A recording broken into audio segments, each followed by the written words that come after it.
Germany was our most listened to podcast, I think. Germany was a key. It was a key. Well, because it's like Sweden was a key, Germany was a key, Brazil was a key in a bad way. It was iconic. Speaking of, did you watch Latina at all? Not yet. I really want to, but They did a ball for the first episode. I saw the person. Is it Eva Galore? Ava Blunt. Oh, Ava Blunt. Ava Galore. Oh no. Oh no. Oh no. New Morph, baby.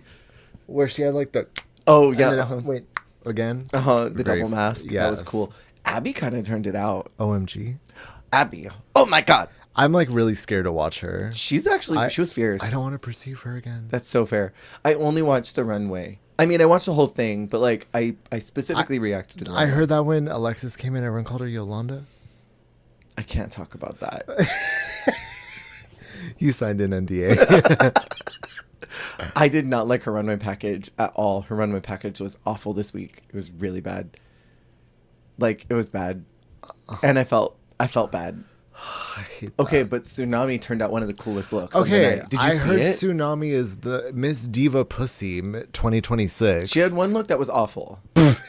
It was really bad. The one look was really bad. But then the other two were good. Like one of the best looks of the entire night. And then like Matraka Loki was a flop. And you know who was worse? Regina Voce. Regina was crazy floppening. I could not believe it. Because I went into that season, I only know 6 girls. I only know half the cast. And I was like, okay, I'm Team Alexis first, Team Regina Voce, Team Matraka, Team Abby, oh my God. Because I just need to know what she's going to do. I was coming in Team Matraka. And like low-key, I left this first episode being like, I am Team Barbecue and I am Team Abby, oh my God. And also, there's this girl named Horacio Potasio. Love that name. Diva. Probably the most beautiful woman on I earth. heard she's Diva because people really liked her when she was on her season. Yeah. I forgot about Miss Barbecue, and I am here for the barbecue renaissance, the barbecue redemption. She was sick this week. She was great. Oh, that I really makes me enjoyed really seeing it. happy. She still talks the same way like she's narrating a podcast. And it's so earnest. It is. And it's like she's I live. talking right to you. I live. God, I can't. I hope she doesn't get the same curse, though, because I think she was in the first episode of Germany. She was. If she's out next week, I'm gonna be Next so episode is grumpy. the Sewing Challenge, and she does a superhero. I forget what they're doing next week. I literally looked at it and I don't remember already. But okay, on Thursday, I watched Drag Race France at 4:00. I recorded a video about that. I watched Canada's Drag Race at 6:30. Wrote my script. Watched Latina Royale at 8:00. Wrote a script. Then watched Drag Race Down Under versus the World. And then I watched this episode 2 of Canada's Drag Race Club, season 4. another The club. club. Plane, another club. That's crazy. Taxi. Like, my brain is impacted with Drag Race, and the only thing I kept wanting to say during the recording of all of those videos were, that'll do! That'll do. Well, are you ready to get into Canada's Drag Race? Let's do it. Let's lock in. Can do it. Hi, hello everyone, and welcome into That Sounds Gay, a podcast where we discuss every season of Drag Race in chronological order. We are now starting a familiar season to both of us, but new for the pod. We are talking about Canada's Drag Race Season 4. My name is Jer, and our gay sound presented by Jesse today is... Oh, that's me. That'll do.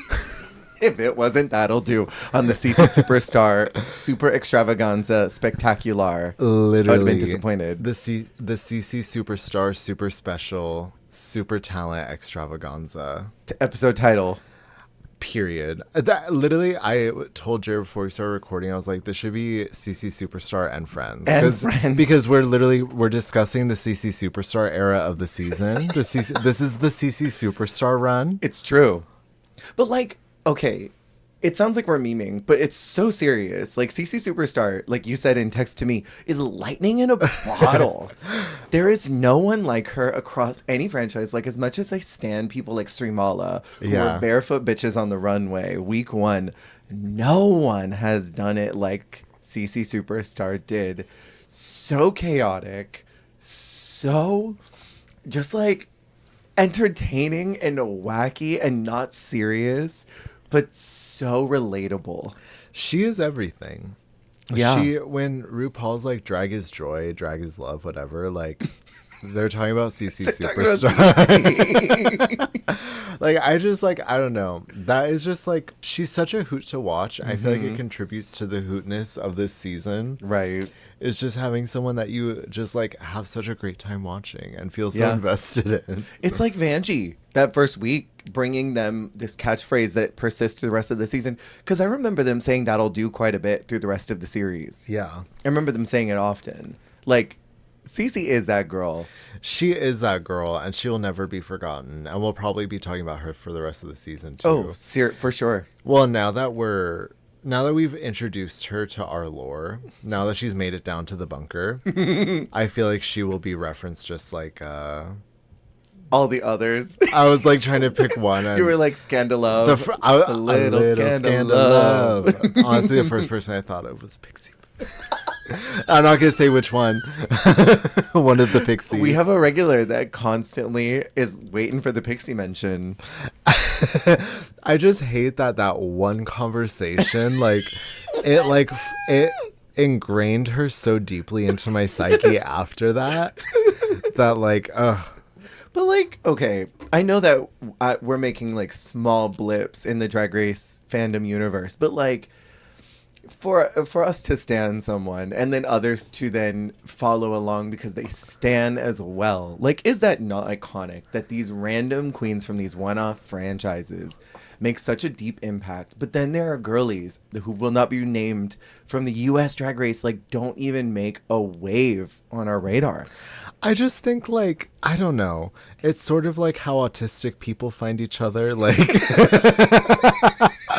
I feel like we have the wavelength, and like, I don't know. I just think certain things speak to you and like, and ring your bell, ring your Sasha bell. You better keep and ringing like, those bells, girl. I think that we find the people who also ring our Sasha bells. Yeah.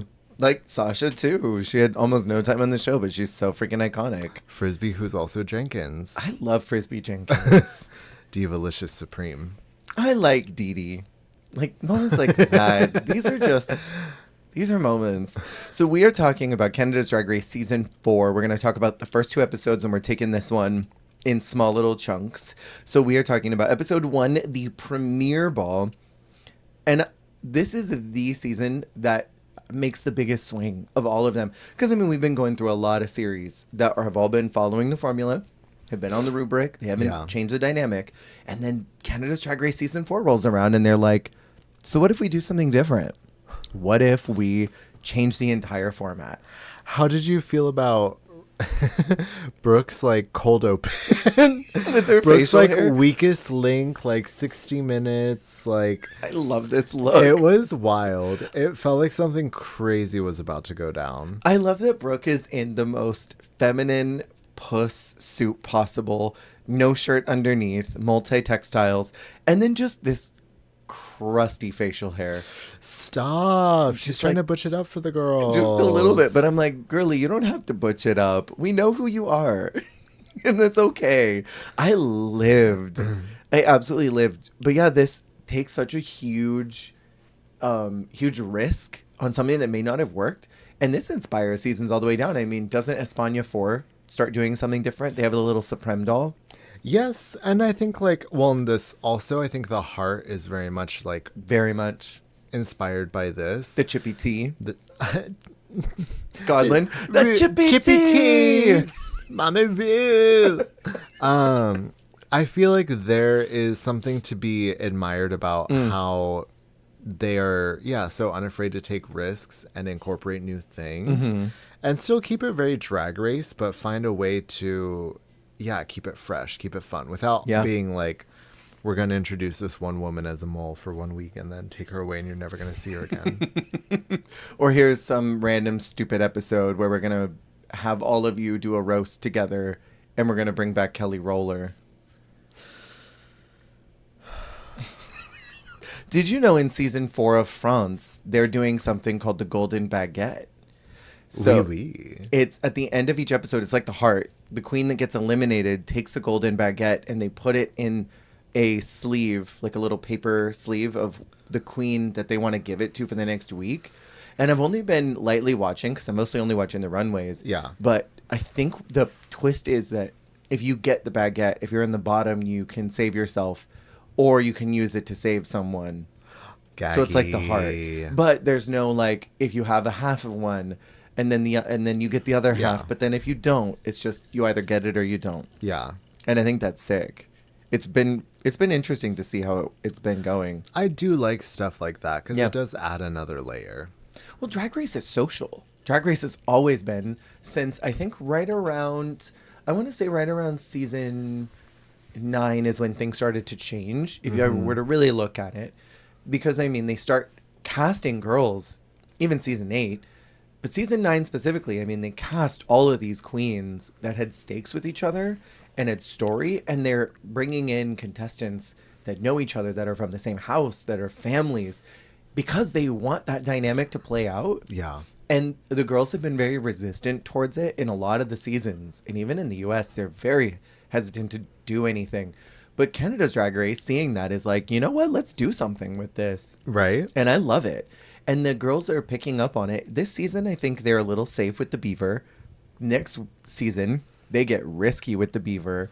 And as we're seeing in All Stars and in season 6, They get crazy. They go crazy. But they did the same thing in España.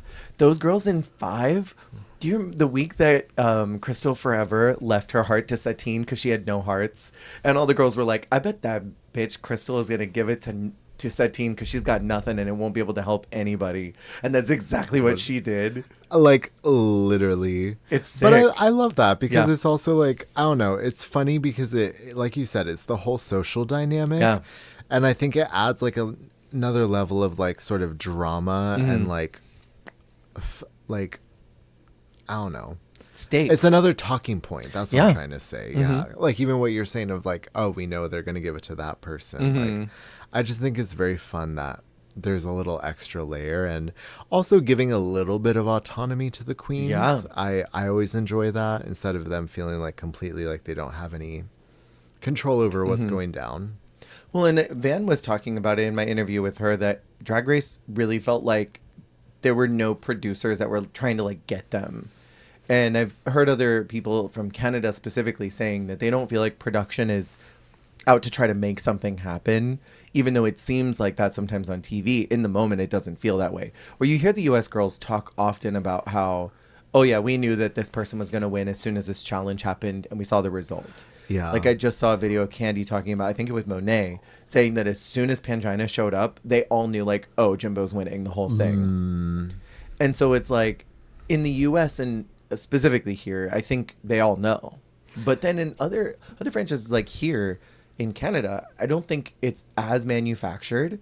And so Yeah. giving autonomy to the queens really doesn't change much. Production's not favoring anybody. Well, and I think that's the thing, like when you watch this season of like All Stars, for example, the eliminations are obviously like unexpected and shocking, but Totally. I feel like, yeah, that's what happens when you let things just play out. Yeah. And like obviously like the host queens are sort of gagged, but it's just because they're like, wow, this is like what's happening, this is what's going down. Totally. Well, and then like if you look at it too from an All Stars challenge order standpoint, you look at some of the things in the most recent season of Drag Race US. So you've got Pink Bracket, where the winner is, and you look at very first challenge, and it was a group challenge in a kind of silly, campy kind of number. And then the second week is viral videos, something that Crystal's really good at. Week 3 was... Help me. What did they do for week 3 of Pink Bracket? Help me. Was that, it was the, is it kosher? Oh. Is it what? Was that makeovers? It was it was like a QV sheet. Wait. No, that was orange. I think it was makeovers. It was What is makeovers. Pink? What is Pink was Love Pink. They did Love makeovers. Pink. Who is Pink? Because that was Selena and Vivacious were top 2. And then... Back. Oh, and they did Super Bass. And they did... Yep. And then in the second half, they don't do a snatch game because Crystal would have flopped that. They do a story hour. They do another challenge that she would do well at, talent show. And then they do a disco Lollapalooza. They don't do like pussy pop numbers. So like it's very clear challenge order is set up hook, line, sinker. green, yellow, red for her to do Boom. well. But then in Canada's Drag Race, you'd think that they were going to favor someone like Pythia. So you'd think that week 1 would be like a design challenge, and then week 2 would be like a rusical, things that she is good at, so that she could at least make it quite a bit through the season. But they make a girl group second week. And then they didn't pivot then to be like, okay, well, we're going to favor Aurora. They did a sewing challenge, which none of them did well at their first time around. Girl. And then this political challenge, not one of them would have been good at that, except for Jackie. Also, should have been duos, not trios. I feel that. People in my comments were saying today that it's because in Canada they have a 3-party system when they're doing their campaigning. And so they have to like knock out 2 people. And I said, that's great. I love that. But for comedy, that doesn't work. Yeah. That's crazy because I don't think the average American mind could handle 3 parties. No. We can barely Right? handle 2. We could barely handle 2. I feel like the Americans would go crazy if we had Totally. to have 3 parties. Yeah. Anyways. It'd be a mess. But yeah, like, anyways, to my point, it doesn't seem like even giving them the power for the beaver, it's not like these challenges are hook, line, and sinker for some candidate. It's just the challenges are what they are. And if you do well, you do well. And honestly, the way I think about it too is like, think about 7. Like, that there was like almost a little bit of an alarming like lack of synergy between the contestants and like the challenges, but I think that just goes to show like they aren't like really building it for someone Back then, yeah, and like things just play out a certain way, and also like things can be built for someone and they can do bad at them, Yes. which is sometimes fun to watch. I have so many seasons that I could name in the double digits that are like that. And I'm like, girl. Anyway, so this very first week, half an hour later, this very first week is called Me, Myself, and I. And the queens are going to be judged kind of similar to UK 5 that we just talked about. It's a Get to Know You ball. They're going to be judged on their entrance looks, their showgirl performances that they're going to do immediately after that. And they all have different costumes, unlike in UK 5. And I loved that. And then their big runway presentation, which is Me, Myself, and I. So, okay, I feel 2 ways about it because I loved it. I loved all of it. But I do kind of hate that they didn't get to have the workroom interactions. Yeah, that's I do miss like that. kind of my favorite part of the premiere is the dynamics of them all chit-chatting as they like come together in the workroom. So I thought it was kind of weird that they came in and then left because you can still be judged. Totally. Like, I don't know. Like, I feel like it almost like cues it off less. Tease it off? I don't know. Tease it, yeah. Like a Tease tea, it? like a tea ball, Like or like teasing your hair. like a butterfly in a cocoon. I feel like they think less of something going on if they're just entering like normal compared to okay, you're coming in and then going. Yeah, love to come and go. I looked like I was in mourning the way I looked so solemn after you said that. The disappointment. The disappointment. I've been doing a lot of really bad dad jokes or just blue jokes like that, and I've been disappointing a lot of folks. So you're like, so anyway, next page. Just like a dad, love to disappoint people. No, I feel that. I can't remember. Did they fix that in 5? I don't. Dad? Wait, fix what? The entrances. Did they fix that in 5? I don't remember. 5 is Virgo Queen. Mm-hmm. Girl, that season's a blur. It's a blur. I Yeah, only don't remember Michaela yelling at. I remember Uma being iconic every week. I remember that lip sync. And then Sangina in that one lip sync where she's like doing the arms. Oh my god, I threw my phone. Where she's like, where she's like doing that. Whatever that move I was was. just thinking of Perla's lip syncs. I love Perla. I can't wait to talk about Perla. I've been watching, I think they're called the Powder Puff Girls, Van, Perla, and Aurora, because they're reviewing this season. Yeah, I watched episode 1. It was great. They get in depth, and I enjoy hearing all 3 of their perspectives. So I've been trying to, because they're very on top of it. So I've been trying to binge the season. Binge them. been trying to binge them. So this season, another thing that they do is the rosebuds, which we'll get into in a little bit, but they only give out... We'll get into those rosebuds. We'll get into those rosebuds. They give out some rosebuds for only category 1, and I appreciate the idea of it, but I like what they do more in season 5 because they do rosebuds and thorns, where they, for each category, there's one like winner and then there's one loser. Yeah. And those are the bottoms and tops of the week. And I kind of love that, especially if it's not a limb.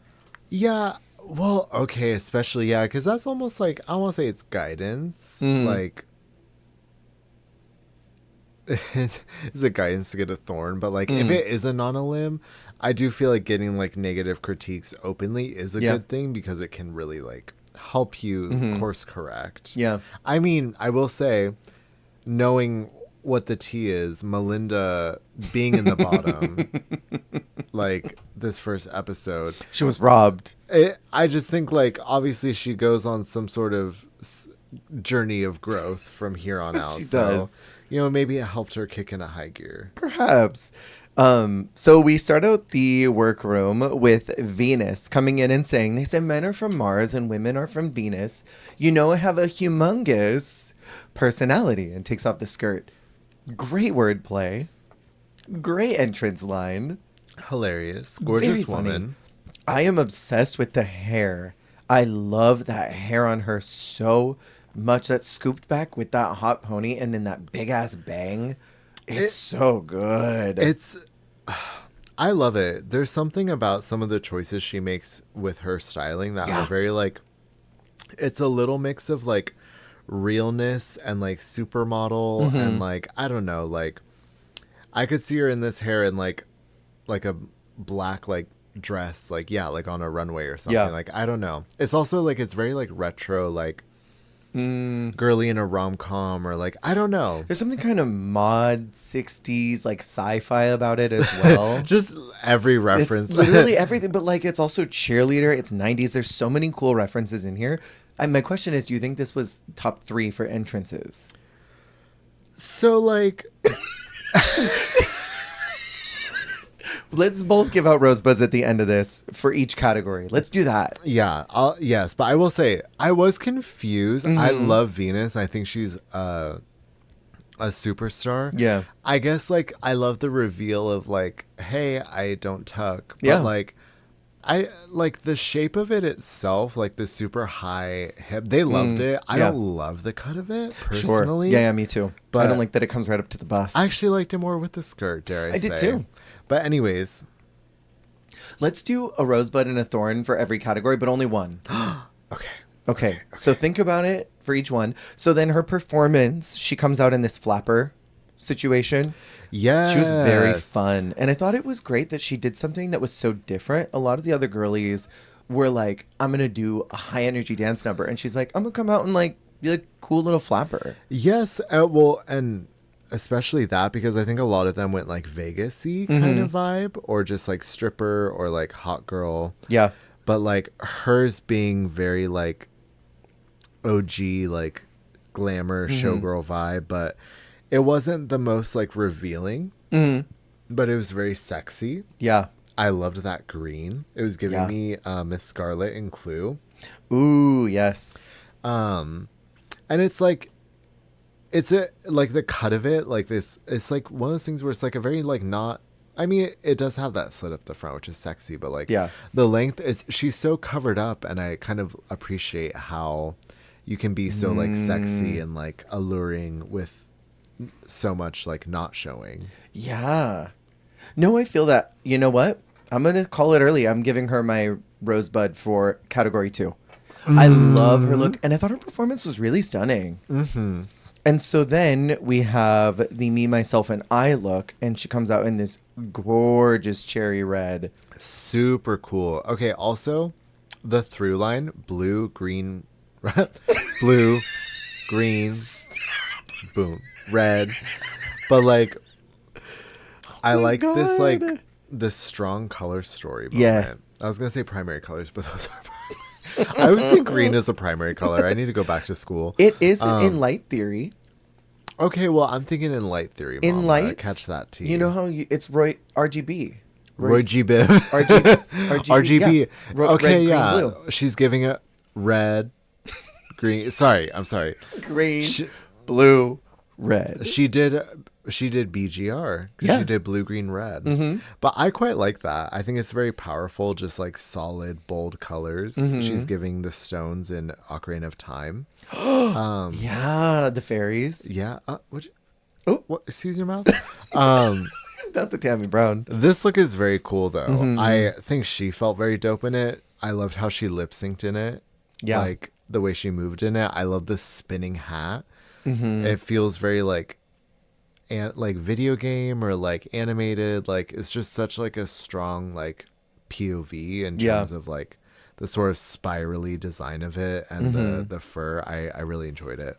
Me as well. She looks so good, and I love that shape. Next in, we have Denim, who comes in a literal denim look. Like actual denim. You gasped, and I knew what you were doing. I just felt it. I think... Hold on.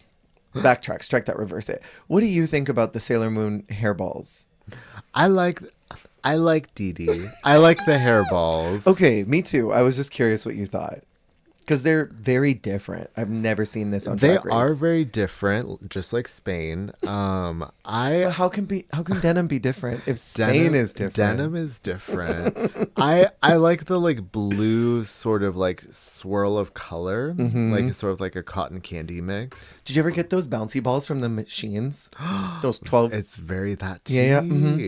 Like 25-cent ones. It looks like those. Yeah, it's very fun. It's also some of the more interesting hair I think we see from denim. Completely. Because I think also denim wears a lot of like headpieces. Like this, I mean, for the rest of this episode they do, but I think it's cool to see such like a structural, like interesting. I love like hair with like chains or like jewelry or something where it's like pieces of hair connected by non-hair things. Yeah. I think there's something so fab about that. Totally. And then for the showgirl look, we have this kind of gesture look. I love that denim just does their own thing all the time. Like they look at the challenges and try to figure out how to translate it through what her drag is. And I think that's cool. She's just her. What is this a reference to? No, what? No. I thought the way you said it, I'm like, it's a reference to something. She's just her. Did you like the performance? I liked the look. I did not like the performance. I thought it was a little messy. I mean, the look was like like positive, but then the performance was like derogatory, you know? So fair. And then we have the Me, Myself, and I, where denim is this avant-garde surrealist cow. Avant-garde. Hairy arms and all. No. I quite like this. It's very farm to table. Very. I don't know how cows connect to denim. Well, what's denim made of? Is that made from milk? Isn't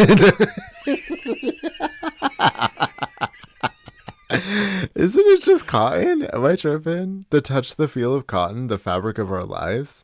It might be. Isn't denim just cottons? But like, well, I mean, you don't want to do a cotton look. Well, I don't know. What if it's made from cow? It's made from cotton. You're right. My cow-based jeans. Well, I thought maybe like your cute jeans.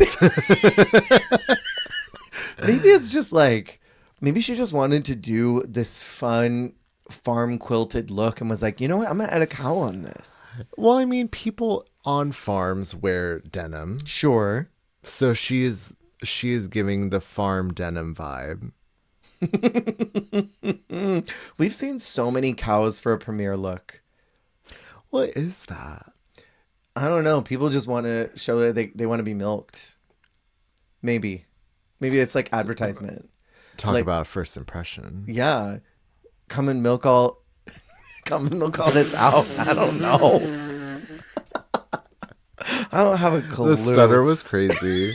Well, I started saying it. I was like, maybe I shouldn't say that. I earnestly was like, no, don't stop. Don't say that. Don't do it. Next, we have in Kiki Ko, one of my favorites from this season. Diva Alert. Diva Alert. Wee woo, wee woo, wee woo. I feel like truly like one of the most like dope ass like creators Yeah.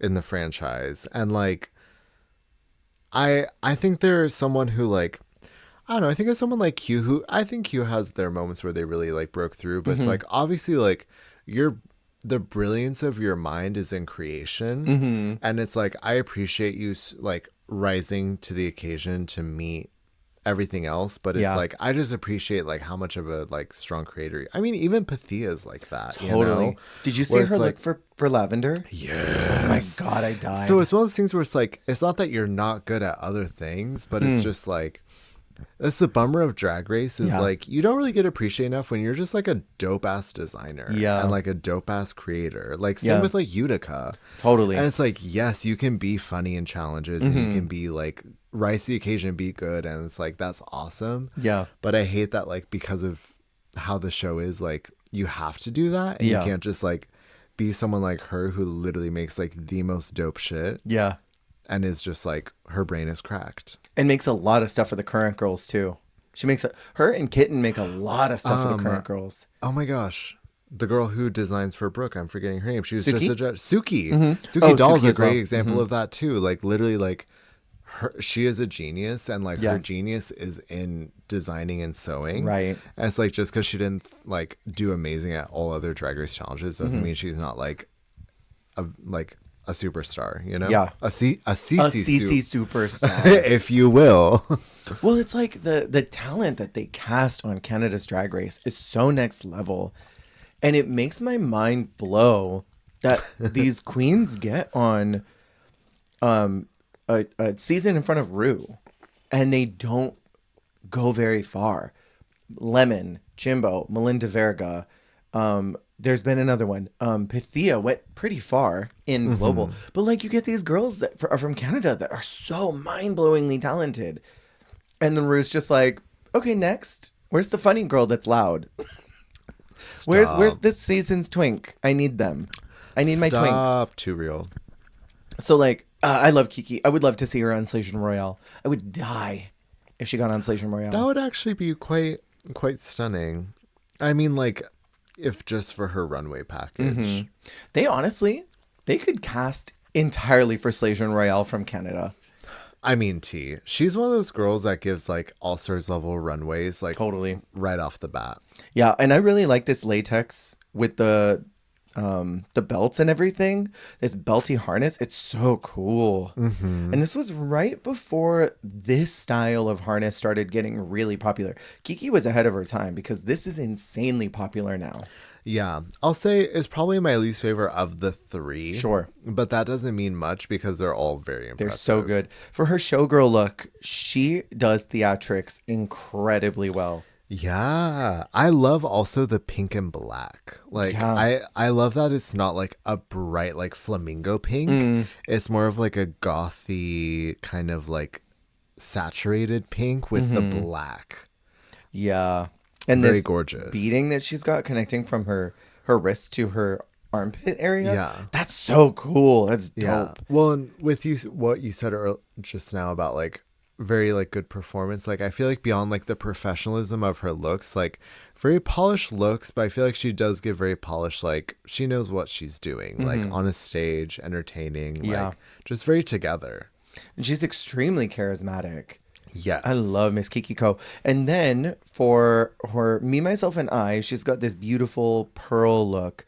And if I'm not mistaken, maybe I should have checked this before. Kiki Ko is Filipino, right? I believe that. I believe she's Filipino because don't they call the Philippines, don't they call that the Pearl of the Orient? They do, the Pearl of the Orient. She is Filipina. So yeah, I think that's brilliant branding too. Even I don't think she talks about that. In her runway, I don't think she mentions that's what. I tried to Google Kiki Ko and I somehow landed on a Fox's Instagram page. Fierce.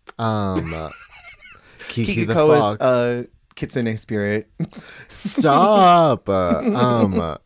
But I honestly, this looks like it could have been like a step down look or something. The way she was Completely. carrying that scepter, I was like, you look like a winner. Yeah. She's so talented. I freaking love Kiki. Do you have any rosebuds or thorns to give out yet? Or have you not decided? You still I feel holding like on I to need them? to see them all because sometimes I Okay. jump the gun and Yeah. then I have regrets. Then you disappoint. Yeah. Next in, we have Luna Dubois, who is so IDGAF. She sends me, and I love how much confessional time they give her. Mm-hmm. Like, they make her such a main character, and it kills me because, like, she's so funny. Like, she really is seriously like ultimate IDGAF. I love it. She's always just like this tone and doesn't have anything to say. It's Gives always no this energy. tone, but it's very like, well, somebody's going to go home, but it won't be me. Yeah.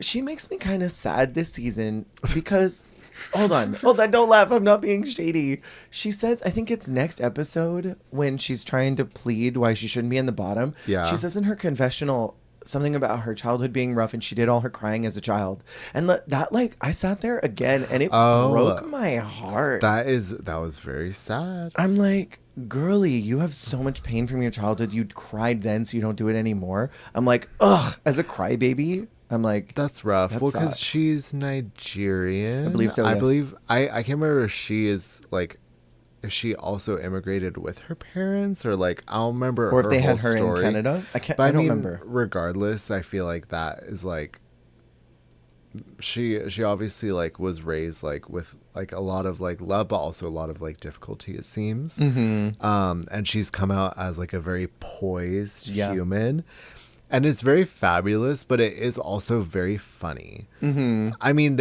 so Raja compares her next episode to BB, but I actually like beyond just like the poisonous of it, the funniness of it is the same thing where it's just like Drag Race is such an unserious environment. I think about Starlet from Drag Race And kind of goofy.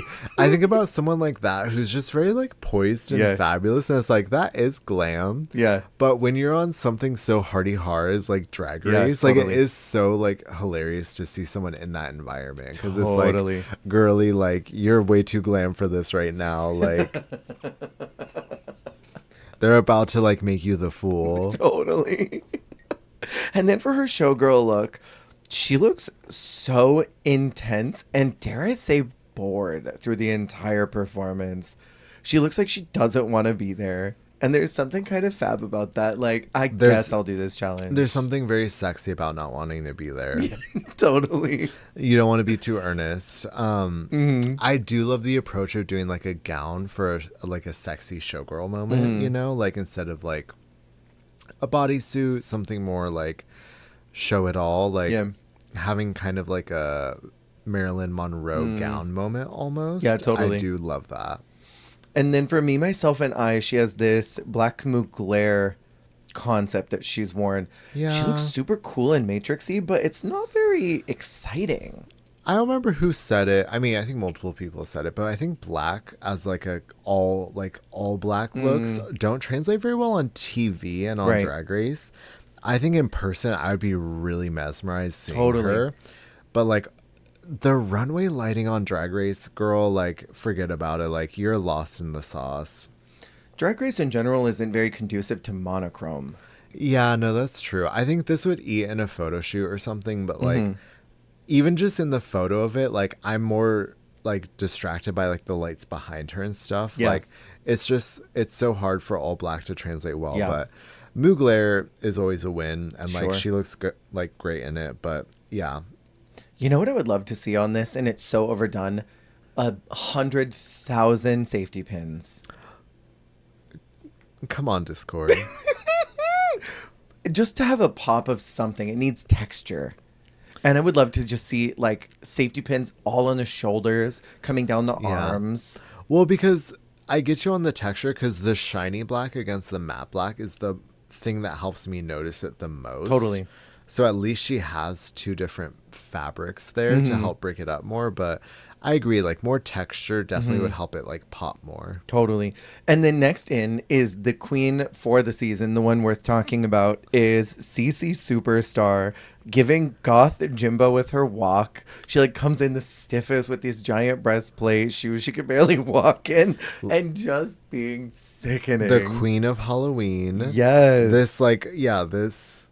Well, because I think she cited Elvira as one of her She did. references.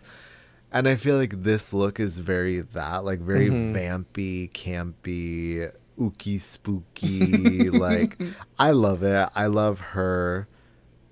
I love her makeup. Her mug is so good. I love her vibe. And like, I do believe like earnestly that she is like the queen of like where she is. And like, she is the girl that's like running the like the bookings and like is like running shit, but like it's just funny because obviously it doesn't translate amazingly on this, but like she is that girl, and like I will not doubt that she is that girl. Totally. Sometimes I wonder what's up with that, with the queens that are the ones that are normally running the shows, the Miss Mosu, the Sisi Superstar, the M Stranger Fox, these girls that like literally book people for their very first time, and there are queens in the room. Didn't Candy Cyanide say that M Stranger Fox gave her first gig or something? Like, these girls come in and they're like, oh my God, you gave me my first opportunity. And then they go home like episode 2 or 3 or sooner than that. And it's like, what's up with these girls that run the shit back home? Because that is something. Yeah, what is that? I think it speaks to like Drag Race isn't always a direct translation to like your success or like your capability outside of. I mean, someone like Vivacious even. Like, obviously, like, she's a legend and an icon.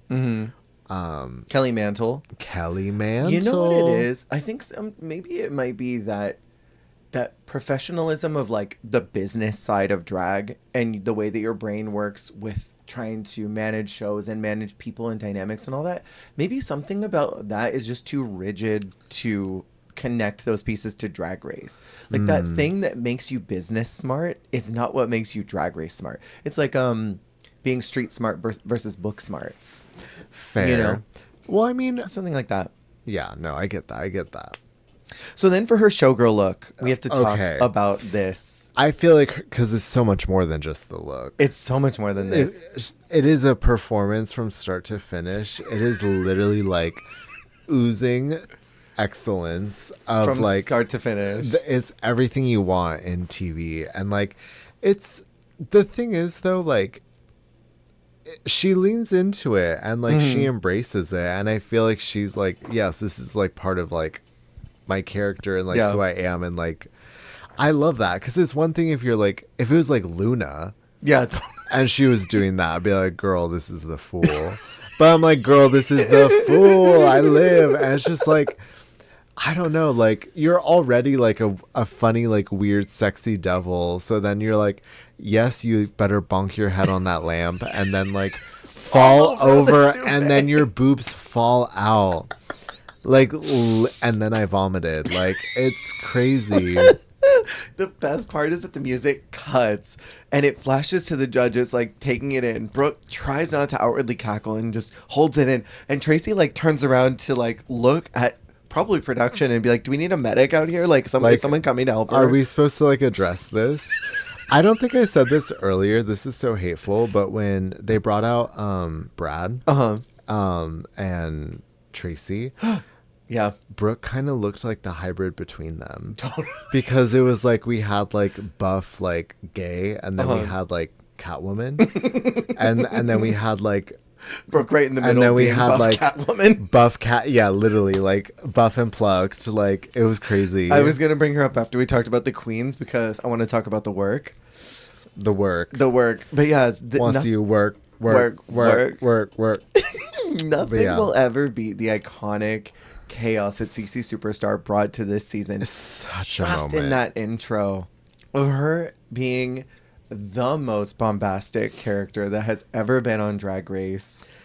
And it was like, it was just funny because there weren't a ton of like super standout moments from this burlesque moment. So just hers being like almost the standout moment of it was just so fabulous. Like Iconic. I love her. She is the moment. And again, lightning in a bottle. And then for her, me, myself, and I, she's doing this Y2K inspiration. And this is where I'm giving my first thorn. I'm going to give it to this look. I love me some Sisi, but I don't like this look. I think there's something, again, the monochrome of it, but then the pops of the fuchsia, I just don't understand why it's in a butternut squash. Not in a butternut squash. Well, butternut squash, a foot? You know the feet that they used to have in old Payless buildings on the floor? Stop. That you could step on to figure out your shoe size? It's like those. Stop. I'm Literally unwell, I'm unlocked sorry. memory. But yeah, I don't, and then the random chunky fishnet, the biker shoes, I don't like it. I don't get it. It's not for me, but I love Sisi. She looks like a weird like fidget toy. Those ones where you have to keep spinning Yeah. to get them to line up Or with it's the like right one's like a squares. spin, one's a button, one's like Yes. something that you like, that you like a light switch that you like Yes. flick back and forth. Yeah. Very that. Again, like don't love like mostly dark ensemble on Drag Race. It kind of like gets like blown out by the lighting and everything. Blown but- out. Blown out. But Sisi Superstar, Love her. call me. I love you. I want to talk to you, Cece. Let's do an interview. Let's go to brunch. Next up, we have the mother to us all, Melinda Verga, in the most ridiculous rainbow bodysuit. Like, Okay. And what's the fur? it's like she skinned a Muppet. Literally like tie-dyed like prairie dogs. Okay, but can we talk about this fuck ass Bob?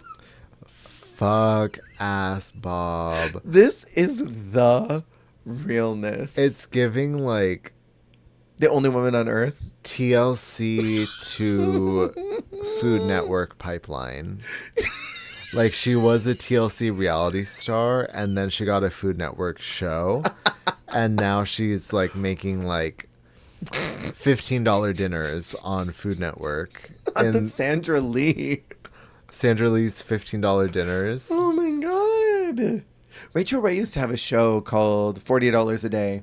And she'd go on an extravagant vacation. Like she'd get on a plane and like fly to Maui or whatever. And then be like, I'm only going to spend $40 for the rest of today. Here's how you can make it work. I don't remember anything else other than that was the premise. Work, Rachel Ray. I love that Melinda thought that this was worthy of a rosebud. This is such levels of camp. I think that delusion is Rosebud worthy.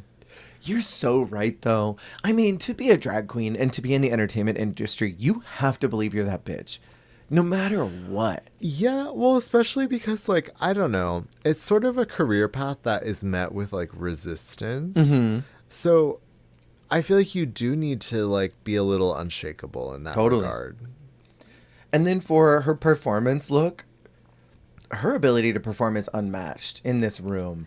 She brings chaos to her performance in the best way possible. She's born to be on stage. I love this feather gold bead combo. That hard front wig is this her wig from the Lollapalooza? It looks like her Lollapalooza wig. She started softening that one strand of hair in that front. one bang. Yeah, she started softening it at this point. So it was not ready. She was fabulous. And then for her, me, myself, and I, she's given a little Donatella, isn't she? Donatella. Donatella. Have you heard that Gaga song? Oh, well, Of course you have. Yeah, she's giving me a little Donatella vibes.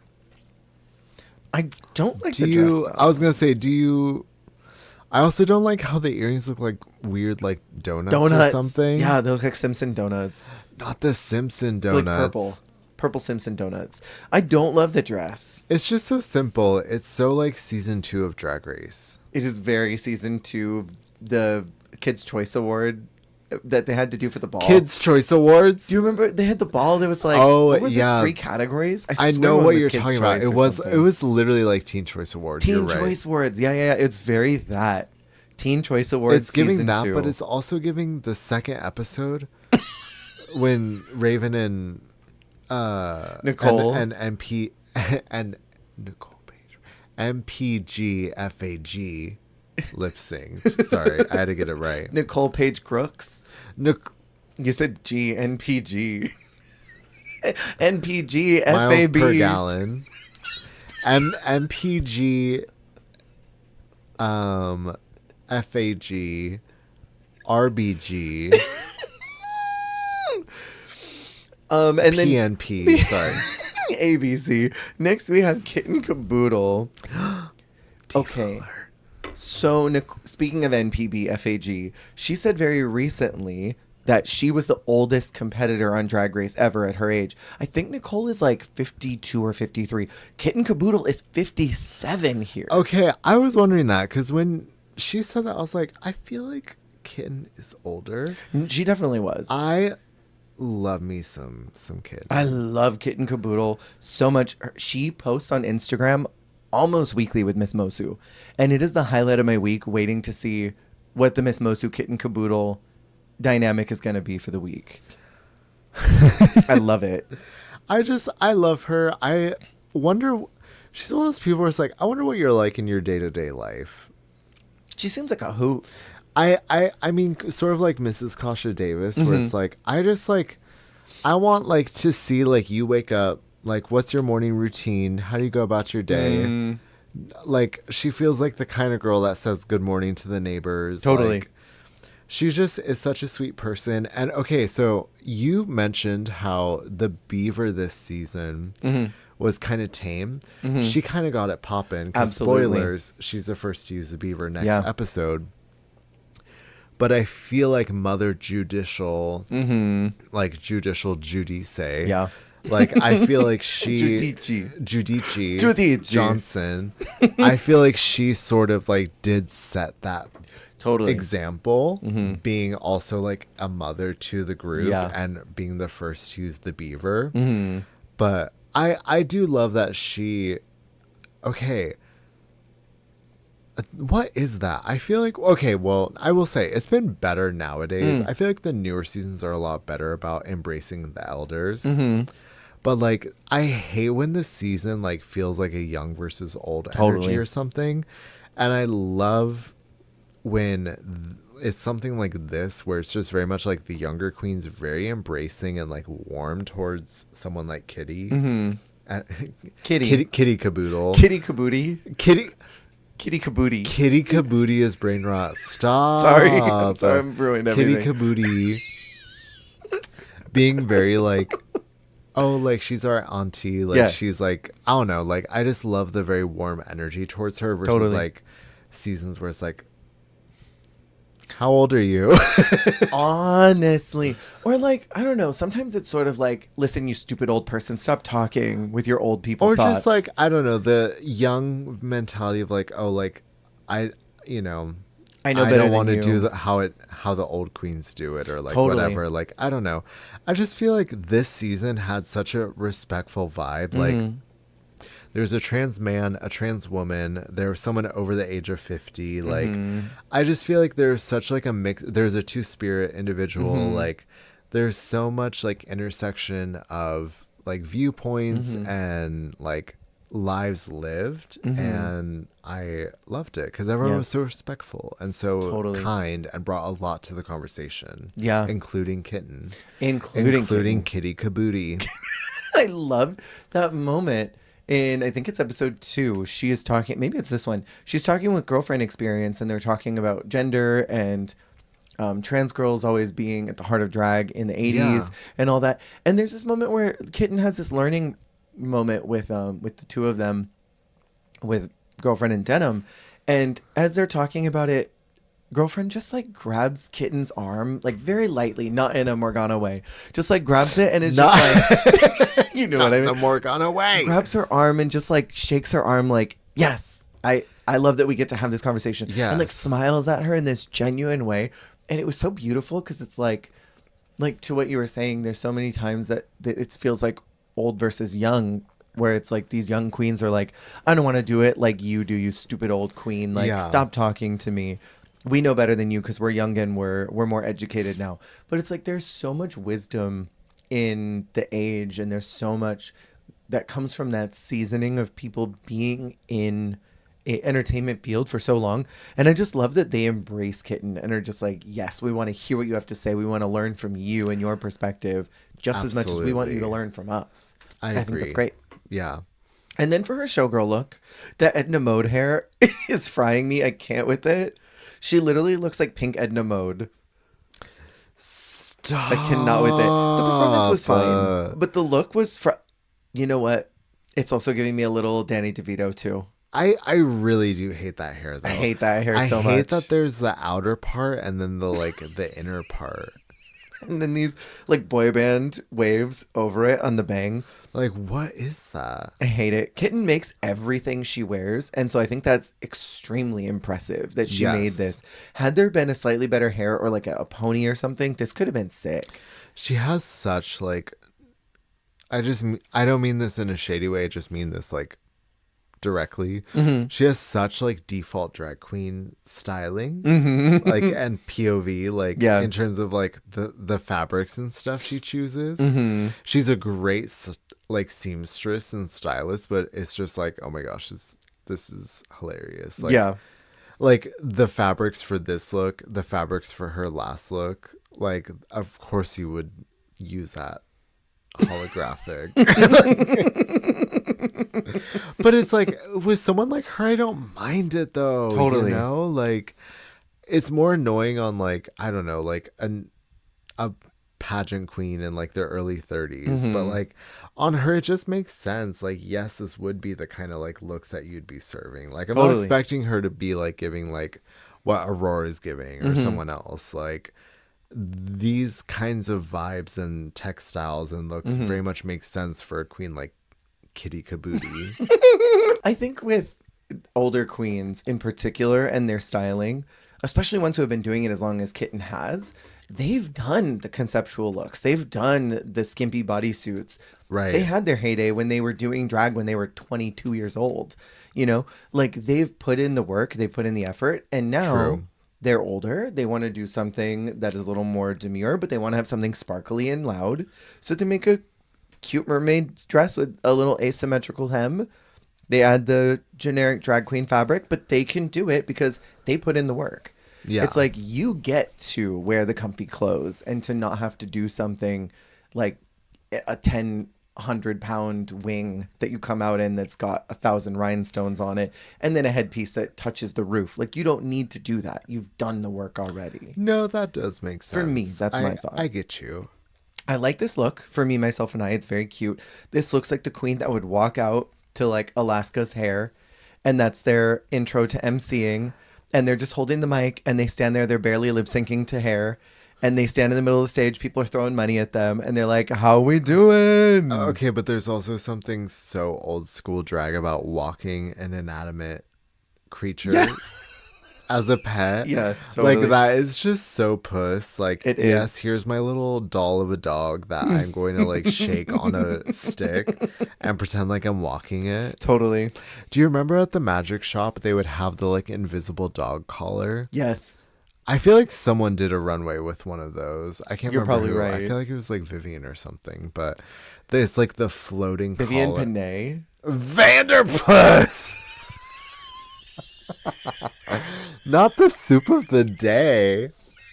What the fuck? Well, it was either Vivian Panay, Vivian from UK. Vivian we just had another Pixie Polite moment.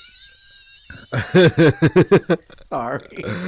No, I think you're right. Well, because I was like, no, I think that was Alyssa that did that. She had her little chinchilla. Her chinchilla. And I thought you were misremembering Vivian Panay. Not that. A double elimination? Of course. Why wouldn't it be? No, the Lady Vander.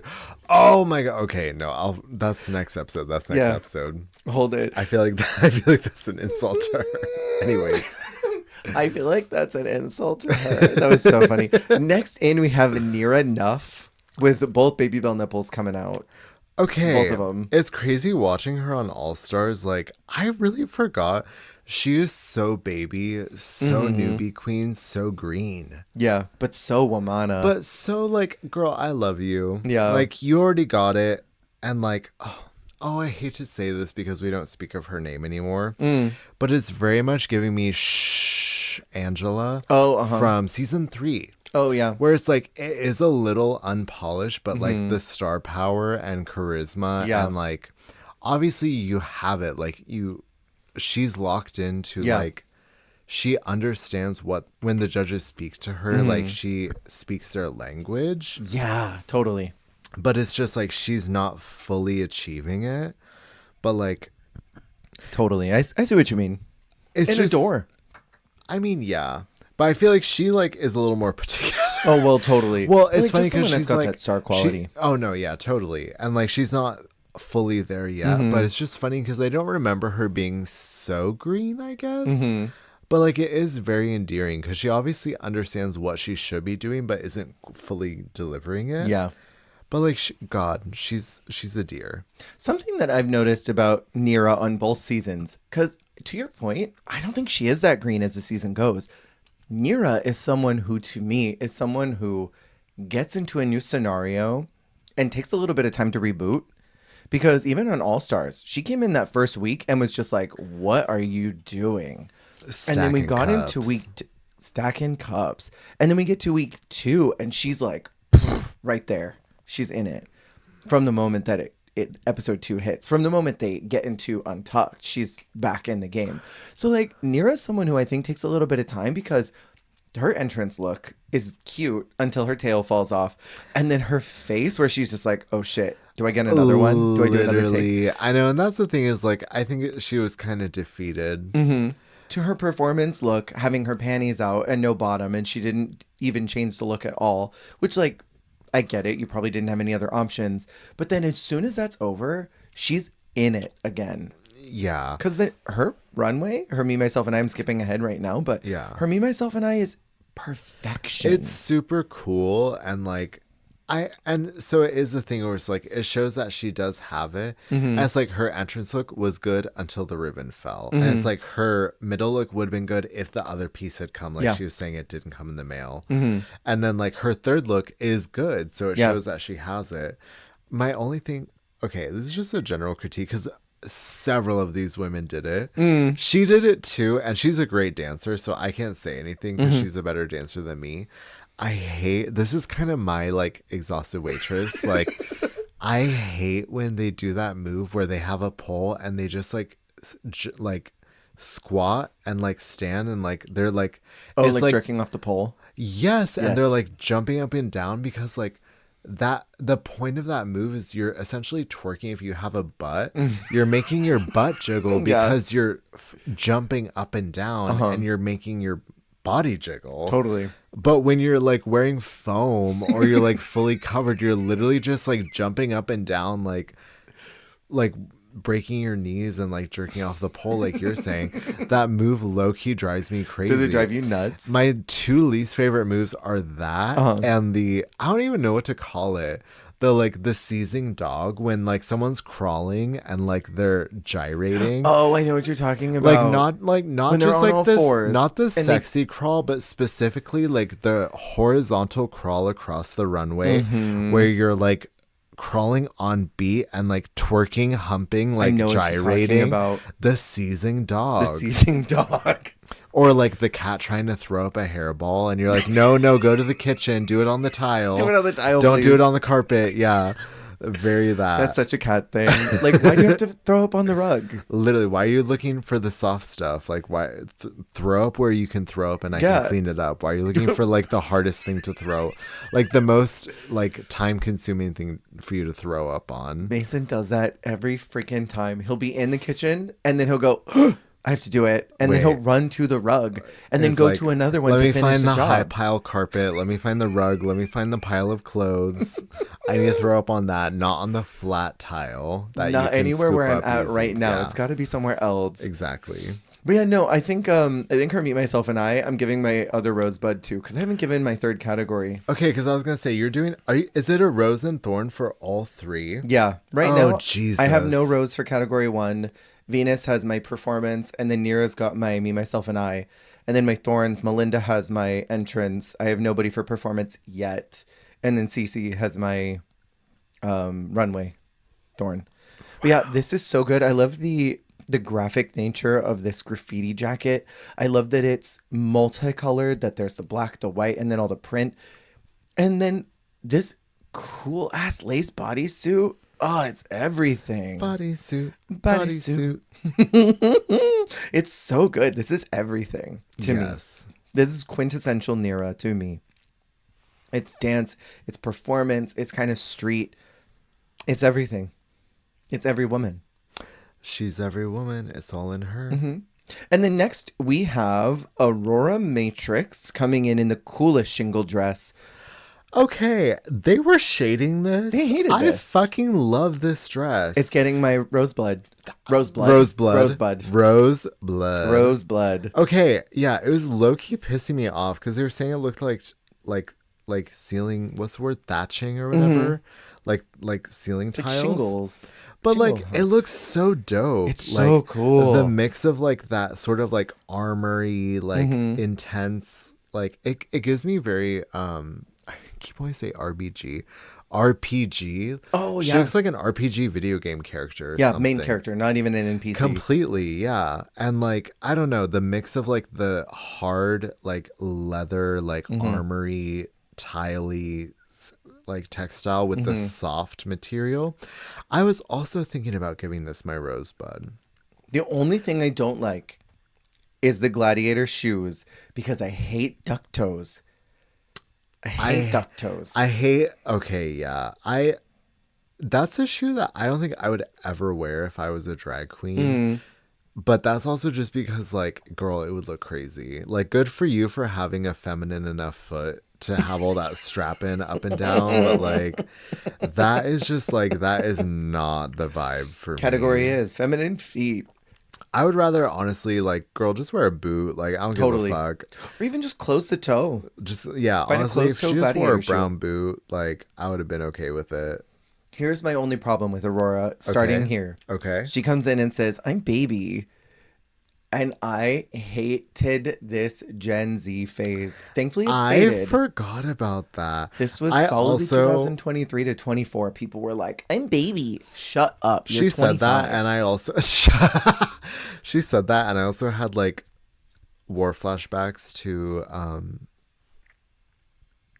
Ariadne as Cupid. Oh, yeah, she kept doing that too. I'm a baby. Well, didn't Aurora also do, she did like Emperor Zhao or something?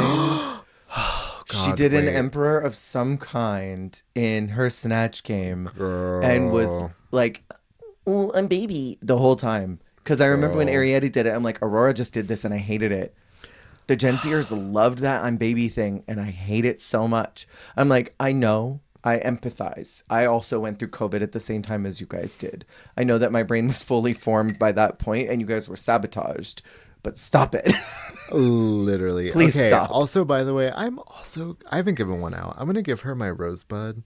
I was thinking entrance? Yes. Okay. I was torn between her and we'll get to her, but Amy. I love Amy's as well, but Yep. Amy already got a rosebud and she did not. So I feel like the fact that Did Amy get one? didn't Amy get maybe? a rosebud from? Because I'm pretty sure Brooke gave denim. She did. Amy And- got Brad's. Yes. I forgot about that. Yeah, she did. And I thought Amy's was impressive, but nobody acknowledged Aurora's, and Aurora's got shaded. So that Yeah. makes me want to give her my rosebud. Totally. Well, and it's good. Yes. It's really good. And she is so proud of her Chinese culture. And this looks so important with that in mind. I love it. And then Yeah. for her performance look, I think that it's fine. Yeah. It's fine. I thought her showgirl performance itself was so fun. Like, Yeah. the look was like, it was cute, but like the performance was really good. Really, though. Immediately establishing she's got really good physicality, really like agile, great performance. I love that move that she does specifically where she splits and then she taps the floor like do do do do do. That's Yes. so sick. I think anyone who can do a split but then show they have agility within their split is very impressive. Yeah. And then for me, myself, and I this look also got shaded, I feel like, by someone. I think this is really cool. I like it. Okay. It feels like it would walk the same runway as Miss Jade So, her bird look that she did the first episode of her season. I feel like these like a mythical creature runway. Yes, like these like this would walk the same like collection by Yeah. a designer, if that makes sense. Totally. Like, it has like a similar vibe where, like you're saying, it's like it's mythical, it's creature, it's colorful. I love the sort of like the way it's like sculpted around her. I almost said soft sculpture. It's very soft sculpture. Very the only soft. thing is, it's not editorial at all. This looks so much better in movement than it does captured in an image. Yeah, no, I get that. I don't know if that's a problem. It's definitely like this would be like something like this would eat at drag con. Like walk the pink 100%. carpet in this and then like have a meet and greet in this. Like super cool. Completely. Yeah, no, I agree with that. Damn, I haven't given out a thorn for anybody for their I know. performance look. I might have to give out my thorns at the end. I haven't given out anything except for that rosebud to Aurora, but I know who my showgirl rosebud is. I haven't. Okay, I'll give it out now because I'll give out my thorns later. But my me, myself, and I rosebud, because we've already talked about her. Kiki. Kiki's is so good. Like yeah. I said, it looks like a step down look. She holding that scepter or whatever. She looks like a winner coming back to give the crown back. Totally. So I'm gonna give my rosebud for me, myself, and I to Kiki. My entrance rosebud goes to Aurora. Thorns, I think I'm gonna have to wait till the very end. That's fair. I know who my performance rose or thorn is going to. I'm giving it to Luna. I was supposed to say it's a Luna. It's because she was so bored. She looked I felt bored to that. be there. when you thought it, I felt it. It was just like she came out and was just like, I mean, I guess, sure. That's Here so I am. valid. That's so valid. Well, so we have 10th in is the girlfriend experience. Girl, people live for girlfriend. I'm not saying this in a I'm shady way. Like, people. I'm not. People live for girlfriend experience, and she was on like 3 episodes. I'm people. You're people. Listen, there's just something about her. I think it's the same like magnetism of someone like Kylie, Sonique Love. Totally. A puss woman Yeah. as a gay man, like, but like, how do I say this? Like, okay, this is so rotted. Do you know like straight guys for gay eyes? Yeah. It's like femininity for gay consumption. Like it's that same kind of idea where like obviously like femininity is beautiful and Yeah. it's like for itself and like whatever. But like I just think there's something so fabulous about like a entertainer in a queer space who's just so puss and fierce and fabulous and can be like celebrated and enjoyed in queer spaces in that way where it's like I don't know, because like I just love a puss woman. Yeah. And like she is like ultimate puss and just like so just like sexy and like provocative and like tease and like I love that. She And- literally says that she just like does shows and gets naked. but it's like there's something about that where it's like I love that, but sometimes like I feel like gross dude about it. I get that. And I love like not the purity, but like the safeness of like it being in a queer space. Totally, I get that. It feels so much less gross. I hear you. It's not like it's vulgarity to get men to like get horny or something. Exactly, because like how do I say this? Like I love like naked women and like pin-up provocative like beautiful like sexy women, but then there's like the weird intersection of feeling like it's like pervy for like straight male consumption. I hear that. And I hate that. And it's like obviously like if a straight man is living for the girlfriend experience, then like period. Yeah. But I just mean like as a queer performer, like Sasha Colby, Kylie Sonique Love, like the girlfriend experience, like just like that divine femininity, but in a safe space. Like I really appreciate that. Well, yeah, like it's celebrating what we kind of like think of as a woman, of femininity, of all of these beautiful pieces that are so important to our society. Yeah. But like not in a gross like get horny, be nasty, be filthy with me. It's just like celebrate that I'm this beautiful goddess. Yeah. Or like Bosco. Bosco? Someone else too. Bosco? And again, like horny, even like the horniness is not like gross horniness. It's like It's like a respectful like yeah, it's like a Grecian statue of like those beautiful, Completely. sickening naked women where it's like, you better work, diva. You better be naked. No, literally, yeah. Like And so like I'm so here for it. I love it so much. It makes me so Jasmine Kennedy, like seeing her like with her titties out, like Yeah. it makes me so happy, and like it's just so like gorgeous and stunning, and like I just love like someone who like is so good at being like provocative and sexy, and like the way that she moves her body Yeah. and everything. Like I think that is an artistry in and of itself. Well, and too, now that I'm thinking about it, it is sort of just like, look at how beautiful I am. Yes. It's not like, I'm trying not to shade anyone, but like you'll see drag kings do this too, or like gay men who love to like get naked as women.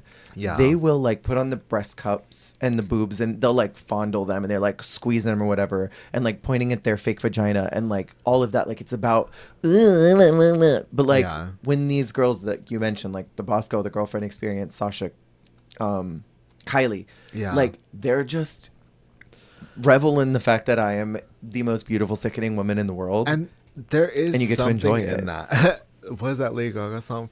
The first time you fell in love with the shape of a woman. Yeah. But it's like there is something in the way that you harness like your sexuality, and like the way you move your body, like the way that like it's suggestive. It's like it is really truly everything, and Yeah. it is an art. Like because I think there is something in that sensuality and the way that like it's sort of like a dance. Yeah. Like there's fluidity, and there is like a motion and a rhythm, and how you like move and entrance Yeah. the viewer. So I love it. I love her. I'm all for puss drag, and Totally. she's ultimate puss. Completely. The entrance look is very cute. It's sort of like what Nero was trying to do, but like less chaotic. Fair.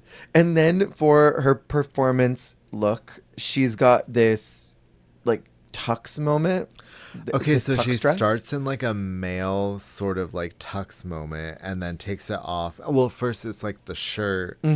So she does the full like striptease moment from like suit to like men's shirt, which like I love the like vibe of like a super feminine figure and like Yeah. a super masculine outfit. Yeah. I'll say now, this is my rosebud for this category. Okay, wake it up. I love everything about this. When this aired, I literally watched her part on repeat over and over again. It's sickening. After she takes the shirt off and she's basically naked, the part where she collapses on the couch, like on her back. Yeah. Like she's just like And it doesn't fall splaying over. out. Sisi Superstar shade. But literally, like, she's already naked and she like splays out and like collapses on her back on the couch. Her hair like whips out. Oh yeah. It's just so like it's just so puss and Yeah. fabulous. And like I think there really is an art in like women like her who just like, you're so good at just being like a diva. Yeah. And like I respect you so much for that, because like I could never do that. Totally. And I mean, like, you were also like a woman, being a woman serving womanity. Yeah. And like that's just so fabulous. Isn't it? As like a gross like gremlin man, like I just like, I'm reveling in the womanity. Yeah. Like she is my rosebud. I love her. She's sickening. And then for her, me, myself, and I, she's got this nude illusion kind of simple dress.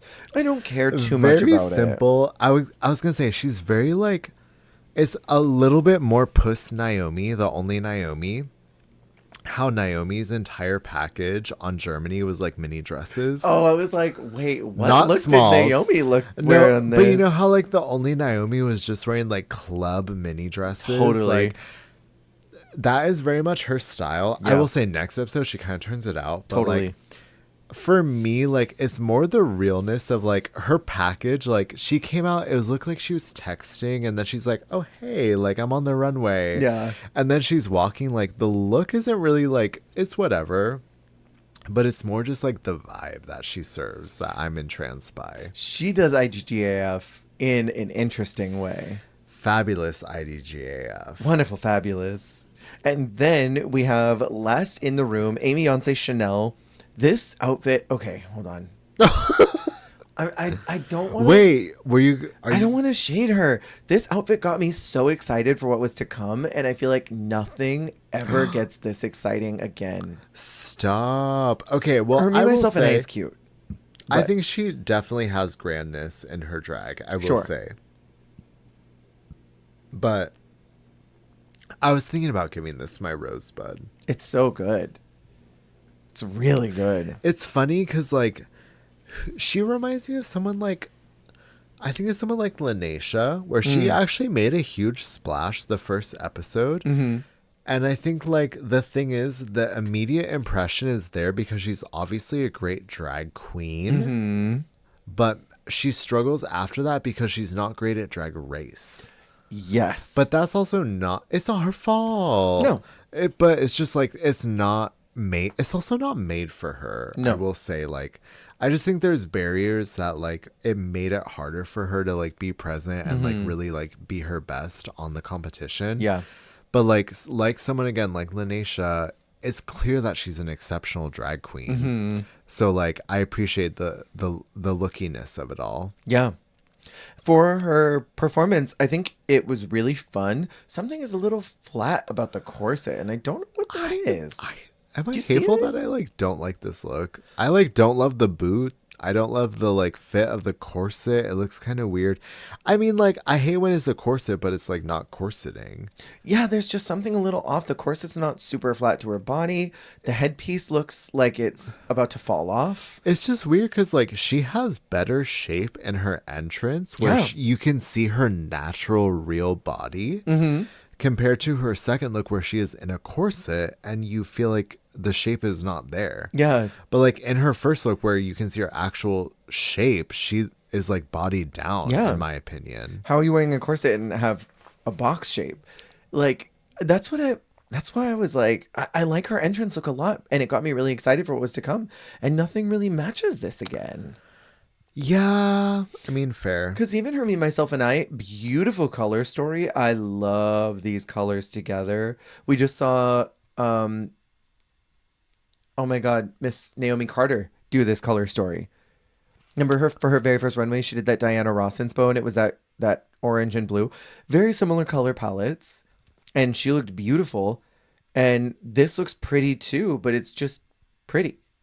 Yeah, To no, I me. get that. It's not like there's not a perspective on it. Yeah. I'm No, missing I that a get bit. it. I mean, like, yeah, it is very that where it's like there is the glamour and the polish. And that's the thing is it's very polished. Yeah. How do I say this? I feel like the term nothing burger is so hateful because it's so much more elevated than that. But, like, you know, the idea where it's like there's all of the, like, prestige and, like, beauty and glamour, but there's not, like, a super strong point of view. Totally. So let's talk about the judges really quick because we have Brad again here. But Tracy comes walking in and she got snatched from last season. Okay, well, like, it's giving transformations because Brad comes back buff Totally. and Tracy comes back slapped by an angel. Yanked by an angel. She walked in and her face was just like 3 inches higher. And I'm like, Tracy. She was touched by an angel, but the angel was a Cenobite. Like, Said in the most complimentary way possible. there's a little bit of yankage there. Yeah, totally. Just a little bit. But she looks sick.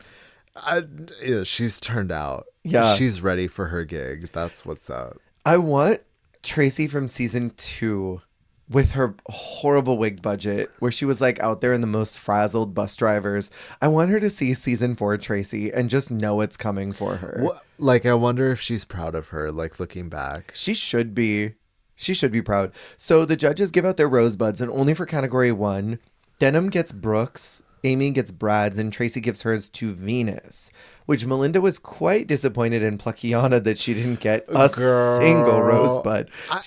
I loved the energy of the room. Like, most of them were, like, trying not to hurt this girl's feelings. Totally. You know, what does that mean? Like, someone better say something because I'm about to hurt this bitch's feelings or whatever. Yeah, Like, I know what you mean. everyone was so, like, yeah, like, why do you think you didn't? Or, like, Yeah. like, are you, like, do you feel like you deserved it or whatever? But honestly, like, that is the fabulosity of Melinda. Like, I feel like there is something so fabulous about, no shade, coming in the worst look of the group and feeling like you should get the win. Like, that is fabulous. Isn't it though? Like, that is ultimate fierceness because, like, no tea.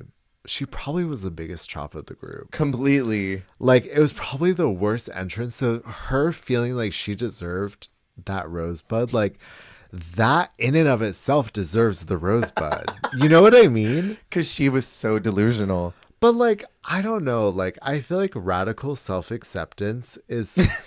like, I feel like that is a treasure. That's what Sisi is too, though. That's what makes them so charming. They both love Them themselves. being the bottom two. Us standing the bottom two for this episode. What does that say about us? They're the most sickening people here. They made the biggest impact this season. Losing is the new winning. It truly is. I really feel that, because I really connect with the losers this episode. Me too. Sisi and Melinda, baby. There is. Sisi and Melinda, baby. So I want to say this is the season where Brooke has her hardest hits on the runway. I don't remember a single miss. This very first iridescent green with that like gorgeous purple. It's so... It's so like Madame, like so elevated, so like, I mean, this looks like something Pathia would wear, Completely. which I love. But I'm so here for the like, I don't know, because this isn't something that RuPaul would wear. Mm-hmm. But I appreciate it because like she's willing to go a little more like, this isn't costumey, but do you know what I mean when I say that? Where like, it's theatrical. Yes, that's the term. It's not costumey. It's theatrical. Because like it's teetering. RuPaul goes as theatrical as like wearing like a disco or like something like very like Bob Mackie, a period piece. Yeah, but like Brooke definitely goes a little bit more like, yeah, like I guess it's kind of campy, Totally. a little like, I don't know. Theatrical is a great word for it, because I don't think RuPaul does that same level of theatricality. No. But I really appreciate it, and I feel like controversial. I was gonna say Brooke and Nikki. Yeah, I think they're the fashion girls. I think they as hosts like have such a great, because I mean like someone like Supreme, wonderful, beautiful gowns, but like I just feel like Supreme as a host, as a human, is a host. But like I feel like Brooke and Nikki give the host gowns. They dress like one. Yeah. Supreme and Pau are both people that just wear whatever they want, but they themselves are really good at what they do. I'm watching season 1 again of Philippines, and it's just crazy because she has the most stunning, intricate gowns, and I'm like thinking about season 2 when she's in like jazzercise like jumpsuits, like bitch, what the fuck? Like crazy work. Anyways, a clip just came by and it says, let's bring back evil Pau again, because it was that clip of, I think it's Tooting saying, you're gonna get more of this, and she says, not more of that. Season 1 Pau is literally untouchable. Like so good. Love me some Pau. So they do the critiques. They call the tops and bottoms, and those are Venus, Sisi, Kiki, Nira, Melinda, and Denim. And they go back to Untucked. They think that it's just gonna be like a normal, someone's in the bottom.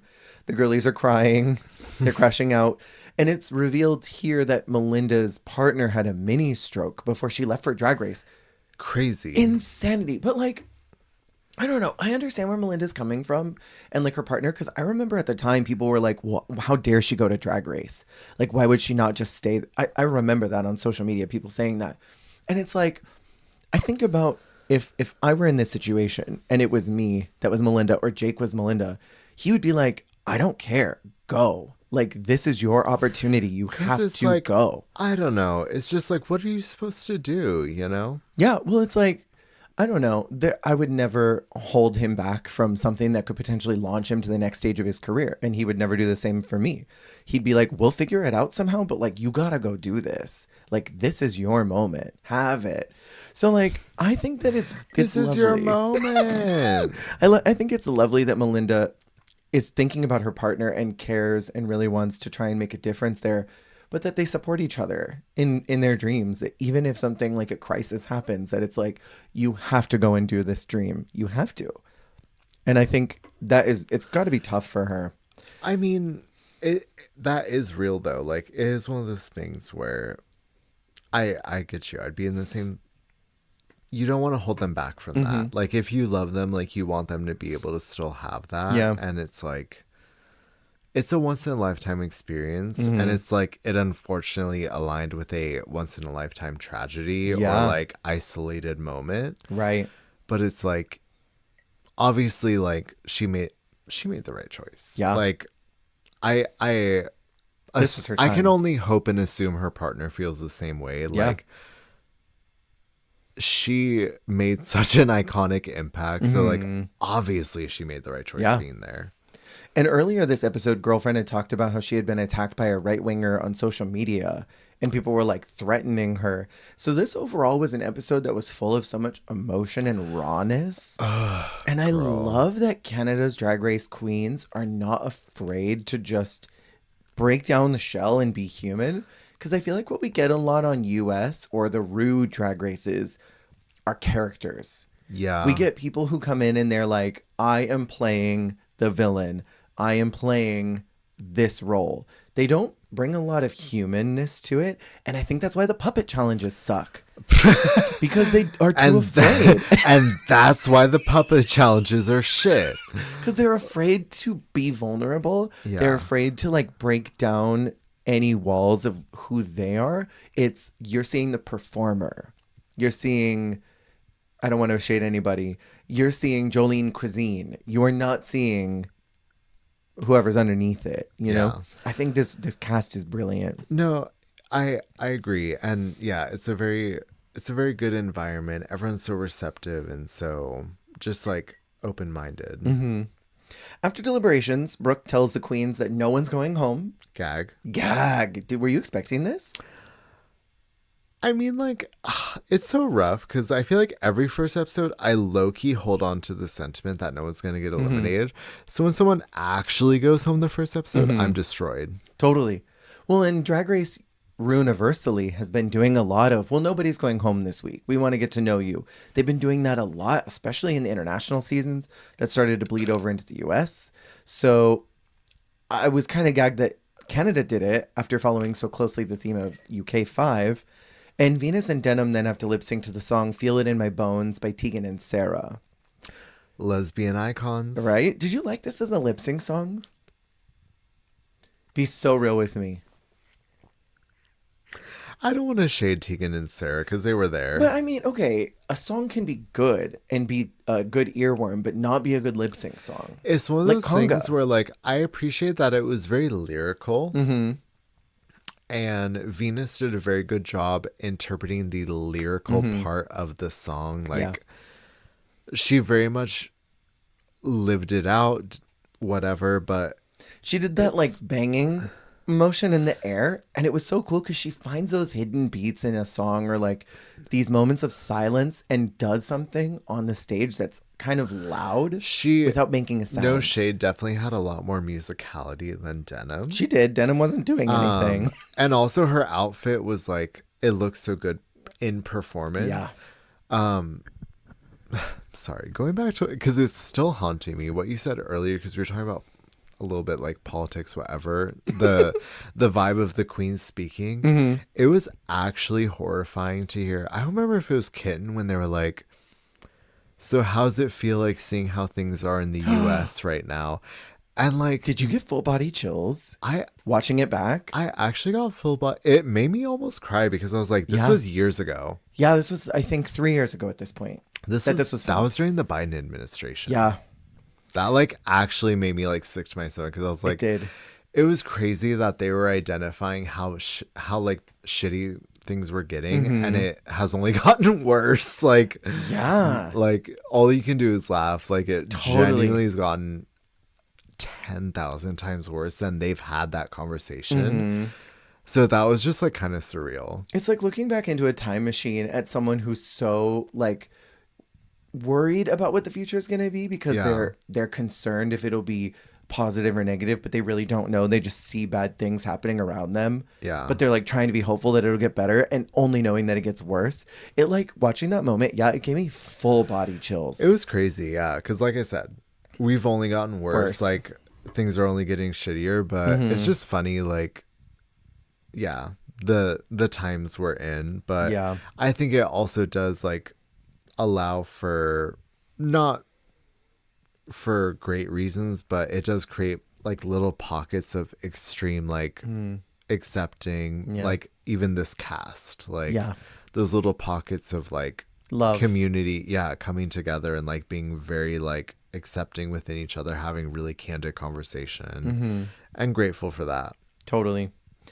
After the lip sync, Venus is called as the winner of the first week. Do you agree? Yes. Me I too. mean, like, I still the entrance look does not click for me. Yeah. Like the entrance was not entrancing, but the other two looks are so good. Yeah. And she was definitely a standout this episode. Would you have swapped her with anybody else?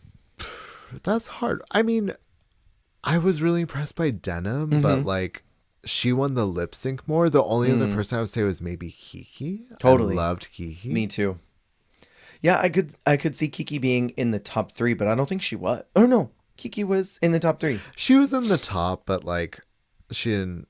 I mean, it's hard because I do think the top 2 was correct, but even the top 3 was correct. Yeah. Well, and I think with Denim too, I think what Canada's Drag Race does that I really enjoy is that they celebrate artists that I wouldn't expect RuPaul to celebrate. Like Denim would be eliminated first. There would be no double save. Ru would immediately get rid of Denim. She would be in the losers group in 14. Totally. For no reason. And 13? 13, 14. yeah. And all of us would be confused. It'd be like, what do you Did mean? we talk about that season? I don't think we talked about that season. Was that before we started recording when you asked me if we... Our first season was 10.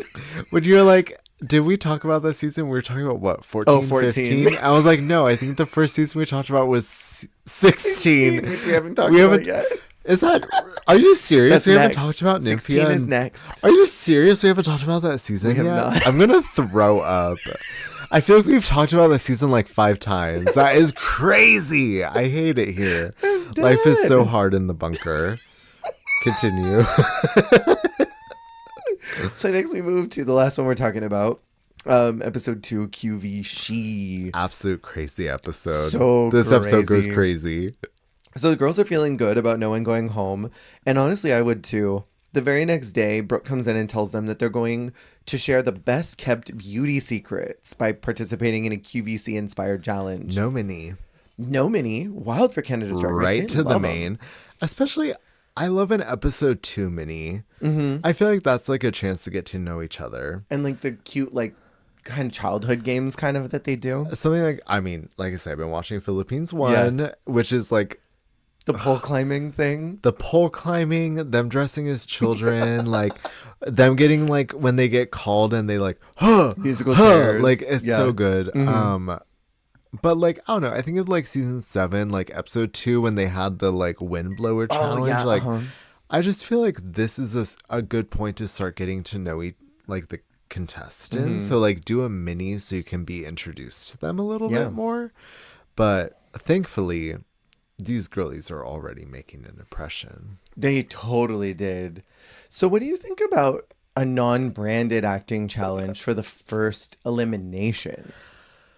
That's what I want to know, because we've seen a lot of the non-branded actings before, non-branded acting or improv, where it's like you're presenting a product, but it has nothing to do with you.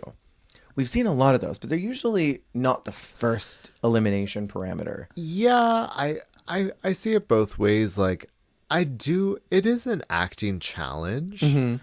You have a prompt, you're making your script, which I think is different. But okay, on the flip side, is it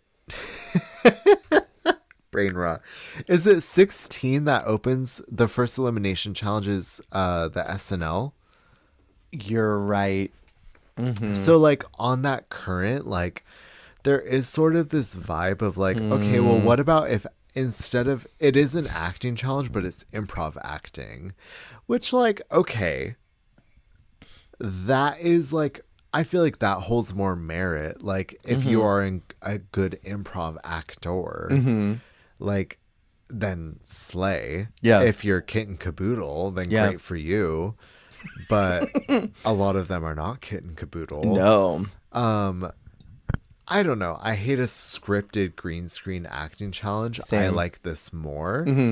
But it's also rough because like part of me feels like this is a smaller group kind of challenge. Yeah, than, totally. Like so many people because Maybe top 8. it was rough. Mm-hmm. I mean, this was what, 9 people? No, there's all 11 of them still. Oh, because it was what, 3-3-3-2? Mm-hmm.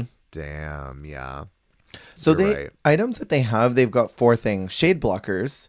There's some fuzzy muff sunglasses. And then we've got...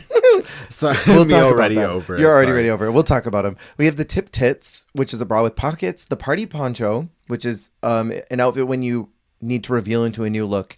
And then the fierce flats, which are some ugly flower-covered shoes that are, and I quote, so fabulous, no one would dare clock your lack of heels. Girl, I guess that's my... I would throw up if she saw these. Disgusting. I guess that's my other critique of this is like, I wish it was more like the All Stars 2 product challenge where the group got to create a product. I would have liked that. And sell that. Mm-hmm. Because like so much of the critique was like, oh, you didn't advertise this product, which is true. But like, I just hated that it was pre-assigned. Like, Yeah. I don't think any of the products themselves were a standout. And like, I wish they got a chance to create the product and maybe that would help their improv more, maybe. Do you think that these maybe were better, though, than the jerk-off clear umbrella from Germany?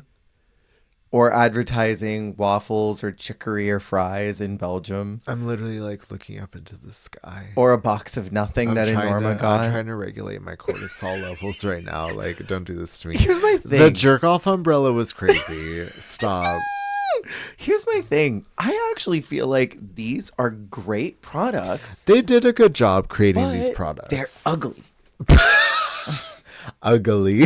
Ugly bitch. 'Cause, Ugly. like, you've got these are classic drag queen things. Party poncho. Hey, bitch, are you tired of the lip sync loofah? We have something fabulous over here. The tip tits. Hey, girly, are you tired of wet, damp dollar bills when you go to the vending machine? Are you tired of pulling them out of your bra or out of your panties? And they're soaking wet from after a long night of performance. Shade blockers. Are you tired of looking at all those ugly queens at the club?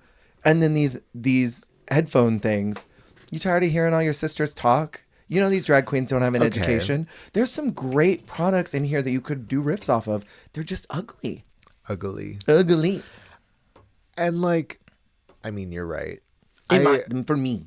I feel like also like maybe that is part of the challenge because like I think of someone like Kitten who like sold the shit out of like probably the worst product. She got flats. Like I feel like of the 4, the flats are kind of the worst. The worst. And the fact that she sold the ever loving shit out of them. Okay, I meant to text this to you when I was watching it. Well, I mean, we're about to get into the challenge, but it's like. What I was going to text you is like the way that the first group, Sisi's group, like opened a portal to hell with how bad they did. Like they literally they literally like created like a new layer of Dante's Inferno with how evil like their performance was. And then Kitten and Melissa immediately come in and what is her name?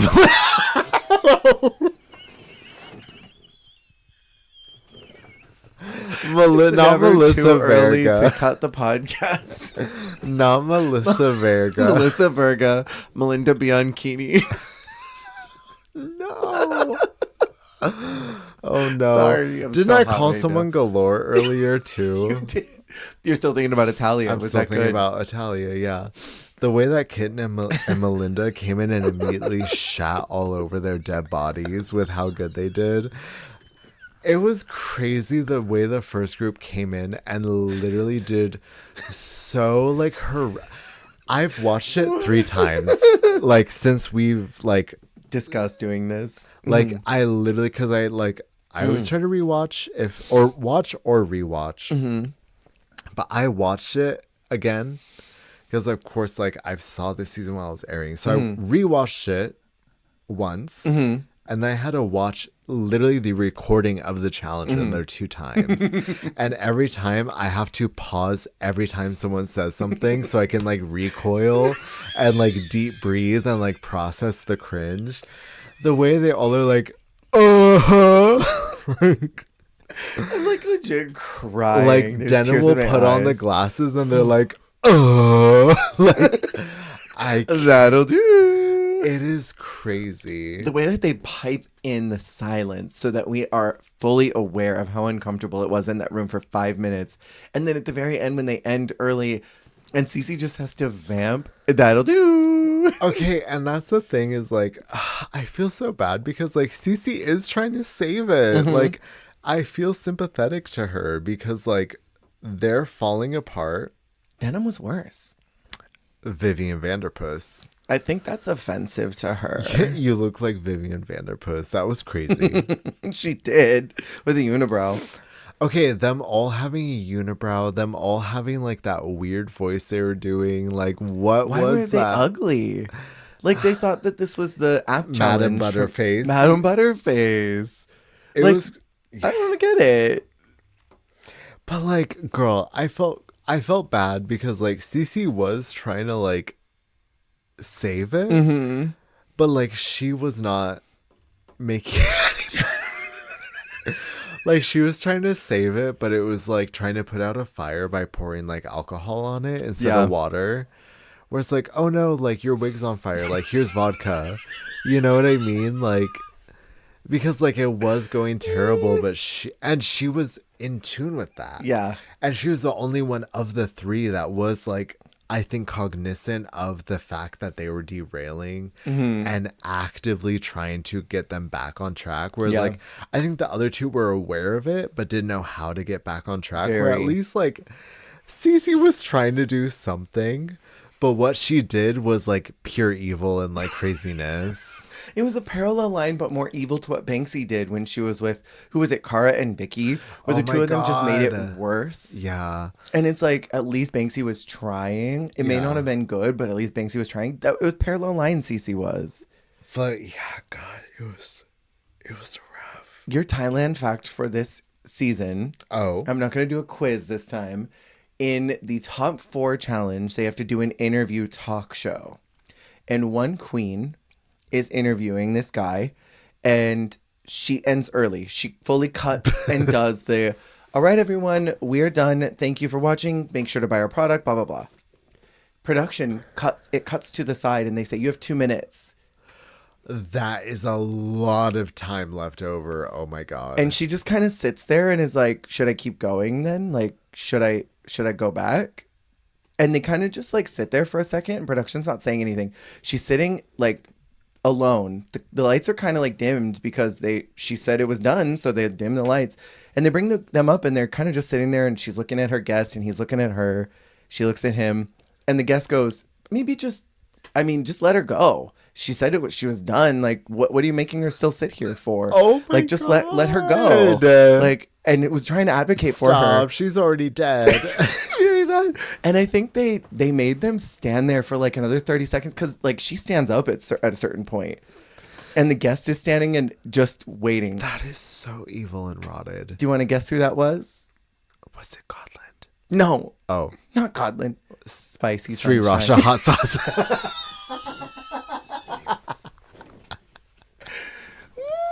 Sri Rasha hot sauce from the grave. Spicy Sunshine. Spicy Girl, Sunshine. I feel like I'm not ready for whatever she's about to serve You're me. not. You're not. I don't even know what she looks like. That's fine. I only know her name. Her legacy. It's gonna be one of those things where it's like, oh, you're Spicy Sunshine. I've heard a lot about you.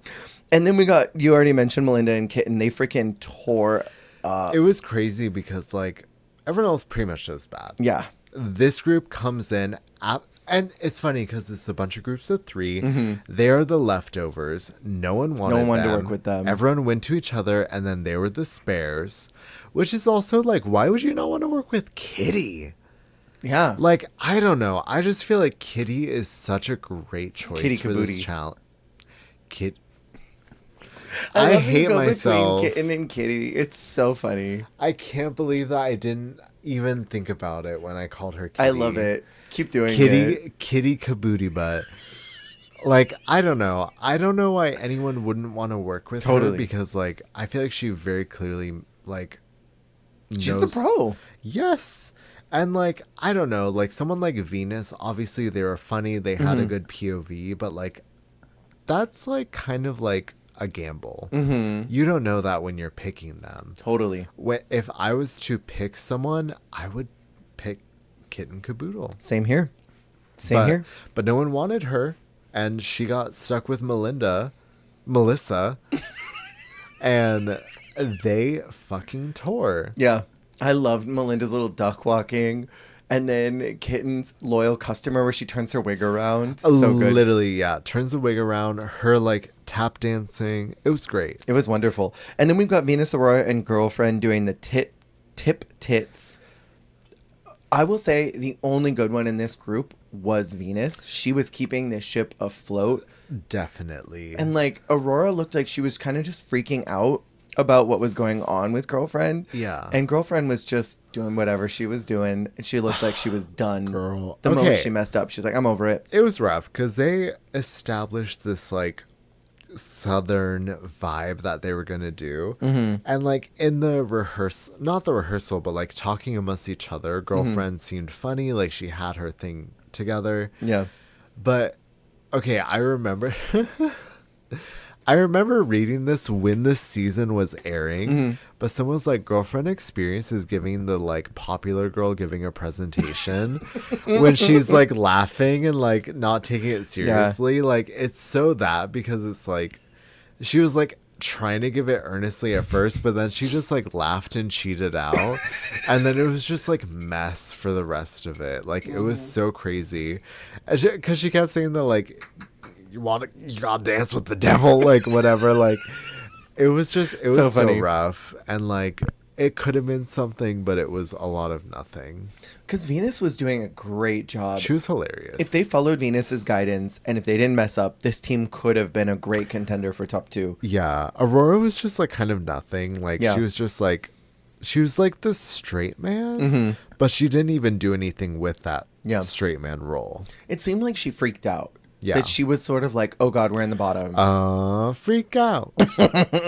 And then, you want to talk mess factory? We've got Luna, Nira, and Amy next. Mentally, I'm Luna. Just standing there. You know that meme that's like moments before a disaster? Yes. That is very much this whole episode with Nira and Amy. I don't want to talk about their product because it was awful. They forgot what it was supposed to do. Luna's saying fabulous, fabulous, fabulous all the time. Fabulous? Can I say fabulous?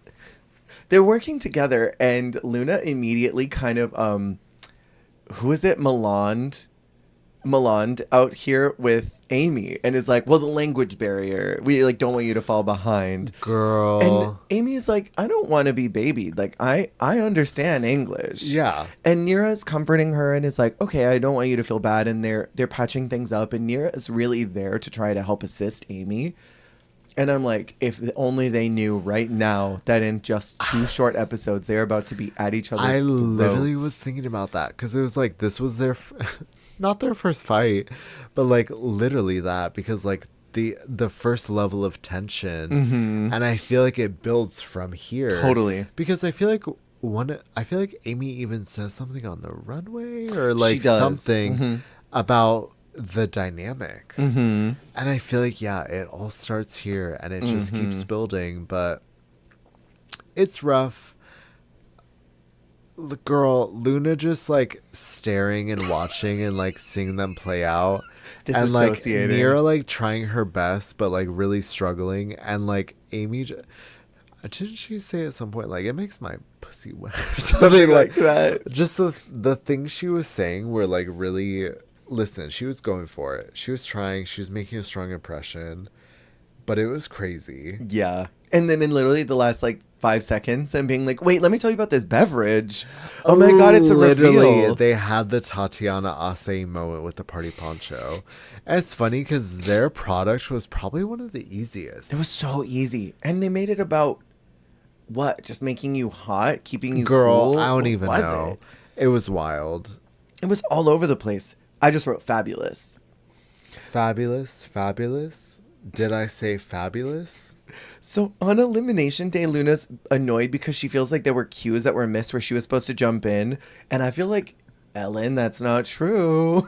You had so many moments. They dragged her for that too but okay, I feel that because like, And that's why I feel bad that Sisi got dragged so hard of her group, because it's like, if nobody's saying anything and like nobody's picking it up, like somebody has to fill the dead Yes. air. Somebody has to say something. 100%. Even if it's fucking cringy and Yeah. not funny, you tried to fill the silence Yeah. in a timed acting performance comedy challenge. Like, I respect that more than like, and I love Kiki and Yeah. I love Denim, but like neither of them were trying to save the sinking ship. Yeah. But Cece at least was saying stupid shit to at least try and Totally. save it.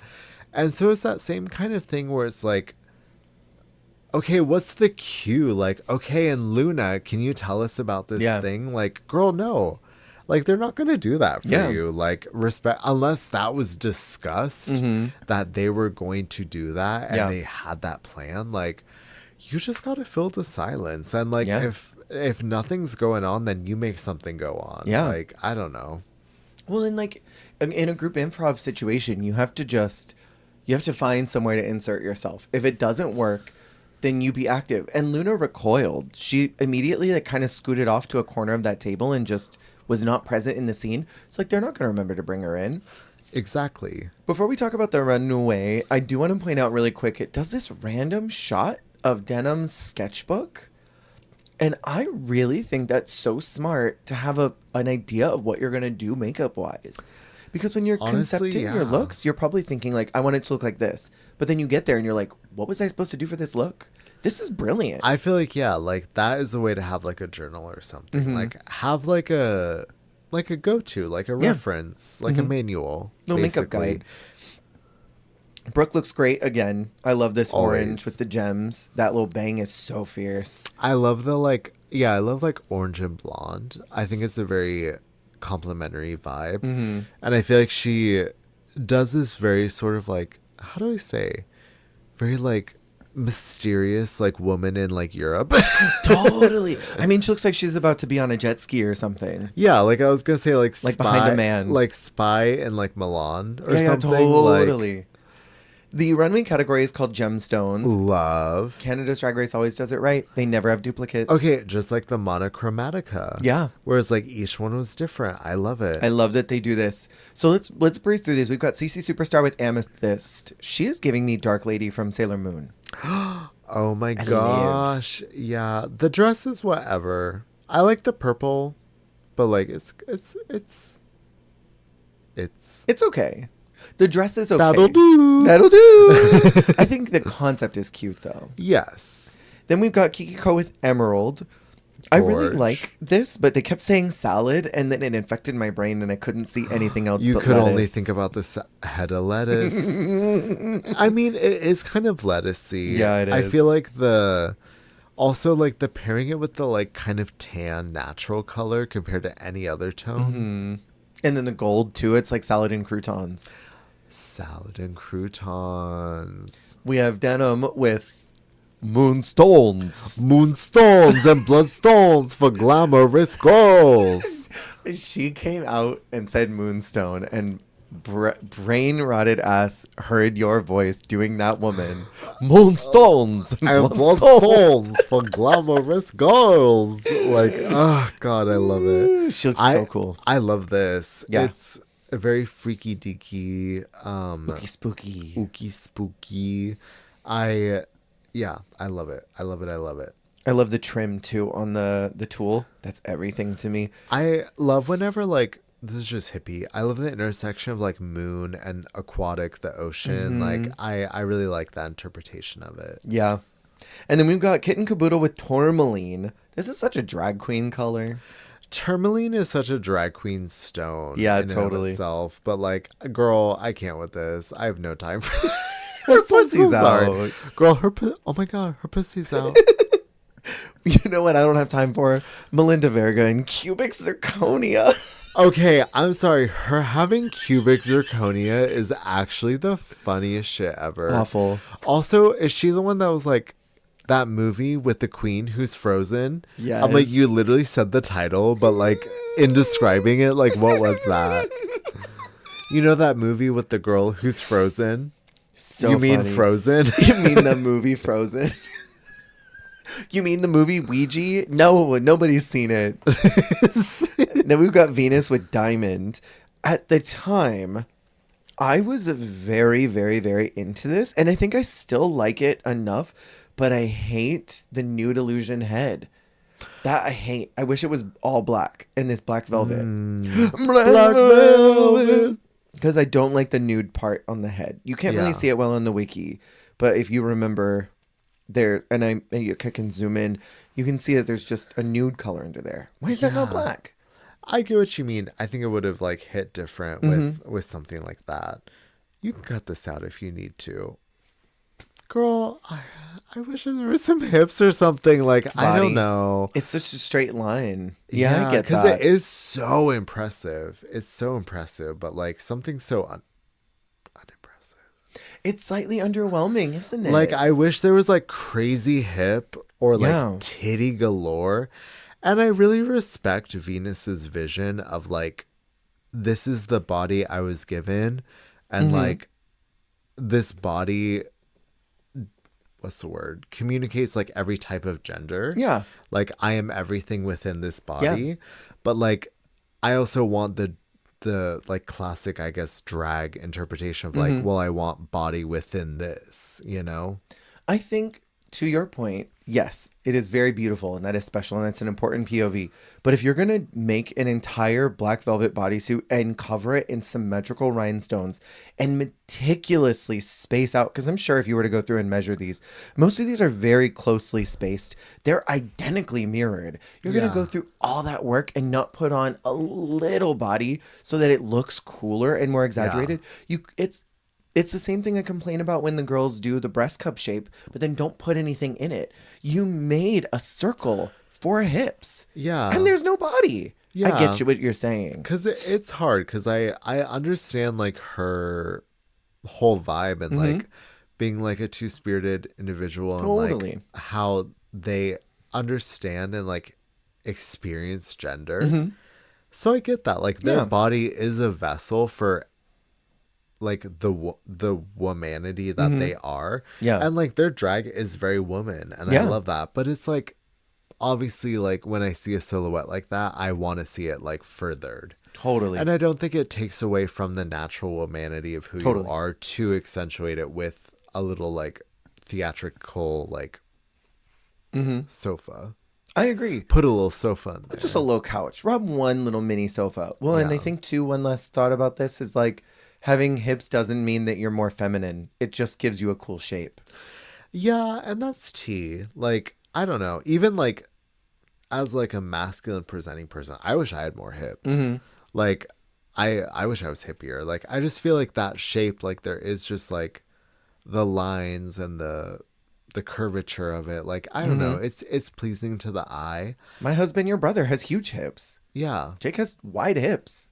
And I love hip. Yeah, me too. Hip is hip. So then we've got a girlfriend experience with Pearl. She walked like she wanted to die. Stop. She was at the end of her. She was on her last legs. She finished that improv challenge and was like, honestly, lobotomize me. Literally. Like, I don't want to Okay, be but here. this is so gorge. It could have been everything if she walked with just a little more confidence. It's giving very like in the movie when like someone's so like, how do I say this? Like when someone's like put in a pretty dress by like their evil captors and like they're like Elizabeth Swan. it's It's you know Elizabeth what I mean Swan though, like eating dinner, like hating that she has to be there, but literally looking like glam. they're like dolled up by like their evil like malicious captor. Totally. And they just look so gorgeous and puss. Indiana Jones, the second film where they've got the one, I forget what her name is. And Steve, is her name Steve? It's a You know who I'm Billy talking- or whatever. It's a something boy. like It's that. like a guy's name. I Yeah, love yeah. her, but yeah. And she's like dressed up all glam for the dinner and looks Literally, beautiful, but it's- hates that she's there. It's so that where it's like you look like you were put in this like at gunpoint, and like you're eating dinner like crying like. Totally. But I love it. Like I love She a looks beautiful beautiful. sad woman. Are you a beautiful sad woman like me? And then we've got Aurora Matrix with Jade. She was inspired by a jade goddess, Guanyin. She looks beautiful. Yeah, I love that she leaned into the sort of message and meaning of the jade stone. And it's sort of like spiritual, like hippie meaning. Cool. Very, very cool. We've got Luna Dubois with Topaz. Lily she's like, well, not really the stone. I just was inspired by like the color and the vibe. I'm like, so are those topaz stones? Or are you just like, well, this is topaz colored? Like, I'm like, where is the topaz in this? Seriously. Like, I just wanted to be a cat. Like, fierce. literally. And it's like, are those topaz stones? Or are those like, you made a look that is the color of topaz? Like, I am genuinely so curious. Then we got Near Enough with Ruby. I love that it's rocker. She looks really freaking cool. I love the drape of that top. The pants are great. This is a great look. Body's body. And you know what? I don't think Nira pads. I don't think she does. That's crazy. I mean, I think it's fierce if you don't pad, but you just like cinch enough that you are. I mean, Violet didn't pad really, but like Violet cinched enough, and I feel like that is giving it. I could be lying. Nira could be padding for filth, but also I feel like Nira's the type of girl that has a fat ass. Like, yeah, totally. I'm just here for like, I just want to see lines and curvature and like the shape of a woman, Lady Gaga. Then we got Amy Yonce Chanel with Sapphire. She looks like a drag queen earring. Just the earring though. Like if you shrunk her down in scale really tiny and you just put her right next to a drag queen's ear, that's a drag queen ear. The dress itself, it's an earring with a pageant gown. Totally. Like super luxe stoned out pageant gown, and then yeah, you're right, these are the earrings. I like it. Question mark. Yeah, I don't like the makeup. I don't either. I don't really get it. I don't like the hair or makeup. I love the dress. I feel like it would just be like cunty with like almost like Marilyn Monroe hair in black. Like just like classic sleek, like old Hollywood, like very like sculptural, like waved. Yeah. But like dark. I don't know. I hear that. I don't really like this weird like almost like Marie Antoinette blue wig with the white Chad Michaels forehead. What is up with the forehead? I don't get it. It didn't click. Ankle go click. So it's kind of hard because what's coming up next is they are about to get info about the Golden Beaver that they don't know. There's a top two, or there's a winners that are called and bottoms that are called, and they're sent back to Untucked, but they don't know that the Golden Beaver is coming. The Golden Beaver that's definitely brown.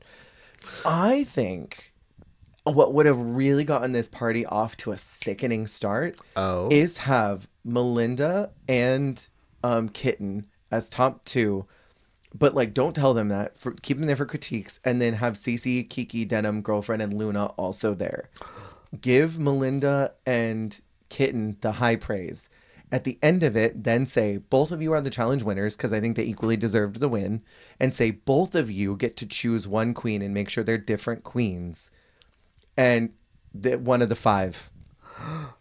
Get this freaking party started on a Saturday night. And have a bottom three lip sync, because this challenge was boo-boo the fool with some of these girls. Well, okay, especially as the season progresses, depending on the numbers, they could easily basically make it like, okay, you're in the top, everyone else is up for elimination. Y'all pick the two to save. Yeah. So it could be people who did great, like basically like the third alternate for the top, but maybe like no one saves them. And then, oh, girl, that would be tea. But that's what I think they should have done here, because there were so many girls that did bad. And I think of everybody, the two of them worked the best together. Like Venus was great and deserved high praise, but she was in a group with a bunch of people that didn't do well. I feel that. I feel like it was basically, like I think the top three was what if it was who I remember, which was obviously like Melinda, Kitten, and Venus. Because that group, Kitten and Melissa, they were like the by a country mile winning group. Totally. And then Venus, like, she was good, and she even like had her group on track, but they just like didn't bring it. Totally. And also, I thought it was iconic that Brad is like, Sisi, did you walk the runway without shoes? Without shoes. And she's like, maybe. Shoes. Literally, the concept of you're on RuPaul's Drag Race And you're just like, I'm gonna walk this in my fucking stockings. Stockings on the runway. So sickening. That's real puss. That I'm sorry, she's such a rebel. She's so punk. That's She's why so this is the Sisi Superstar show. No one did it like her. No one's a superstar like Sisi. Who's walked the runway barefoot? Just her. Just Sisi Superstar. So Sisi, Girlfriend, and Luna are called as the bottom three. They're told about the Golden Beaver, which is like crazy. We've talked enough about the Golden Beaver this week. Yeah. And we'll have more time next week to talk about it. And Kitten gets that. I think she was the most ideal person to get this. I think it was, like I said earlier, she was a very judicial star. Mm-hmm. She talked about it herself. She doesn't have a previous example to refer to, but she was probably the most level-headed choice. Yeah. And I think she set a precedent of like, well, I'm not doing this for game. Like, I am genuinely doing this on like who appeals to me. Right. Who makes a good case to me, who makes sense. Mm-hmm. And I stand by her decision. Yeah. What about you? Girlfriend was a great choice to choose for this, even though I'm a Cece stan and I want her to stay. Girlfriend, I think, has more story to tell. Well, and also respect to Cece. She basically like it reminded me of Chi Chi DeVane when they were asking who should come back. Yeah. She's like, And please she's don't like, pick girl, me. it's not me. Yeah. Like Cece was like, I've already was in the bottom last week. And like, especially I'm sure she recognized that like it was her, Melinda, and Melinda was in the top. And she was in the bottom again. So I think she could recognize like, girl, I'm not the one. Like, Yeah, I'm not doing it right now. yeah. And the two of them, we have Cece and Luna that have to lip sync to I'm With You by Avril Lavigne. Dark Lady Chibiusa and Tony the Tiger Girl. lip syncing to an Avril song was And not on the like, vision board. girl, it sent me like Luna trying to do like a emotional like hand movement, and she has the tiger paw. Like she has like the full on like meaty like Yeah. cat paw, and she's like trying to do like an emotional hand movement. Like it all was just sending me. It was too much. I love when drag queens shake their arms to get an emotion out. And it's like the Wendy Williams shake the mic to get the vibrato. It's Literally. like you shake your arms and maybe you'll seem a little It's more like sad. tap A repeatedly to like to feel emotion. Like if you were like doing That's your like, drag queen rhythm game. literally. Tap A to feel emotion, and then the queens like And shake it's their like arms. the arm shaking. Yeah. Yes, completely. And we lose out on the most iconic person of the season, Sisi Superstar. The ultimate loss. The ultimate loss. That'll do. That'll do. I love that she like really, I don't know, she is so punk, and even that she like took in her stride of like she's gonna go back to being the queen of where she is. Yeah. Like she knows like I run the shit where I am, and like even if I didn't win here, like I'm still somebody where I am. Yeah. And like that's enough for me. And even like she's like, I'm so excited to watch myself on TV. Like, I don't know. She just had great energy. I and love like her. I love her. Cece, if you're watching, Say it. this is a visual this is not a visual podcast. This is an audio only, but if you're watching, we love you. We love you, Sisi. Cece, can I just say I loved you in Canada's Drag Race. Canada's Drag Race, baby. Canada's Drag Race. No, seriously, Cece, you will always be a superstar. Superstar. Mandatory diva worship. Mandatory. Like Miss Mosu. Like Miss Mosu. With that, we will end now in Canada's Drag Race Season 4 first parts. We will talk about the next 2 episodes next week. Thank you all for listening to this longer episode. Remember, you're doing a great job. You're doing the best you can. And that is all you can do. Goodbye. Bye.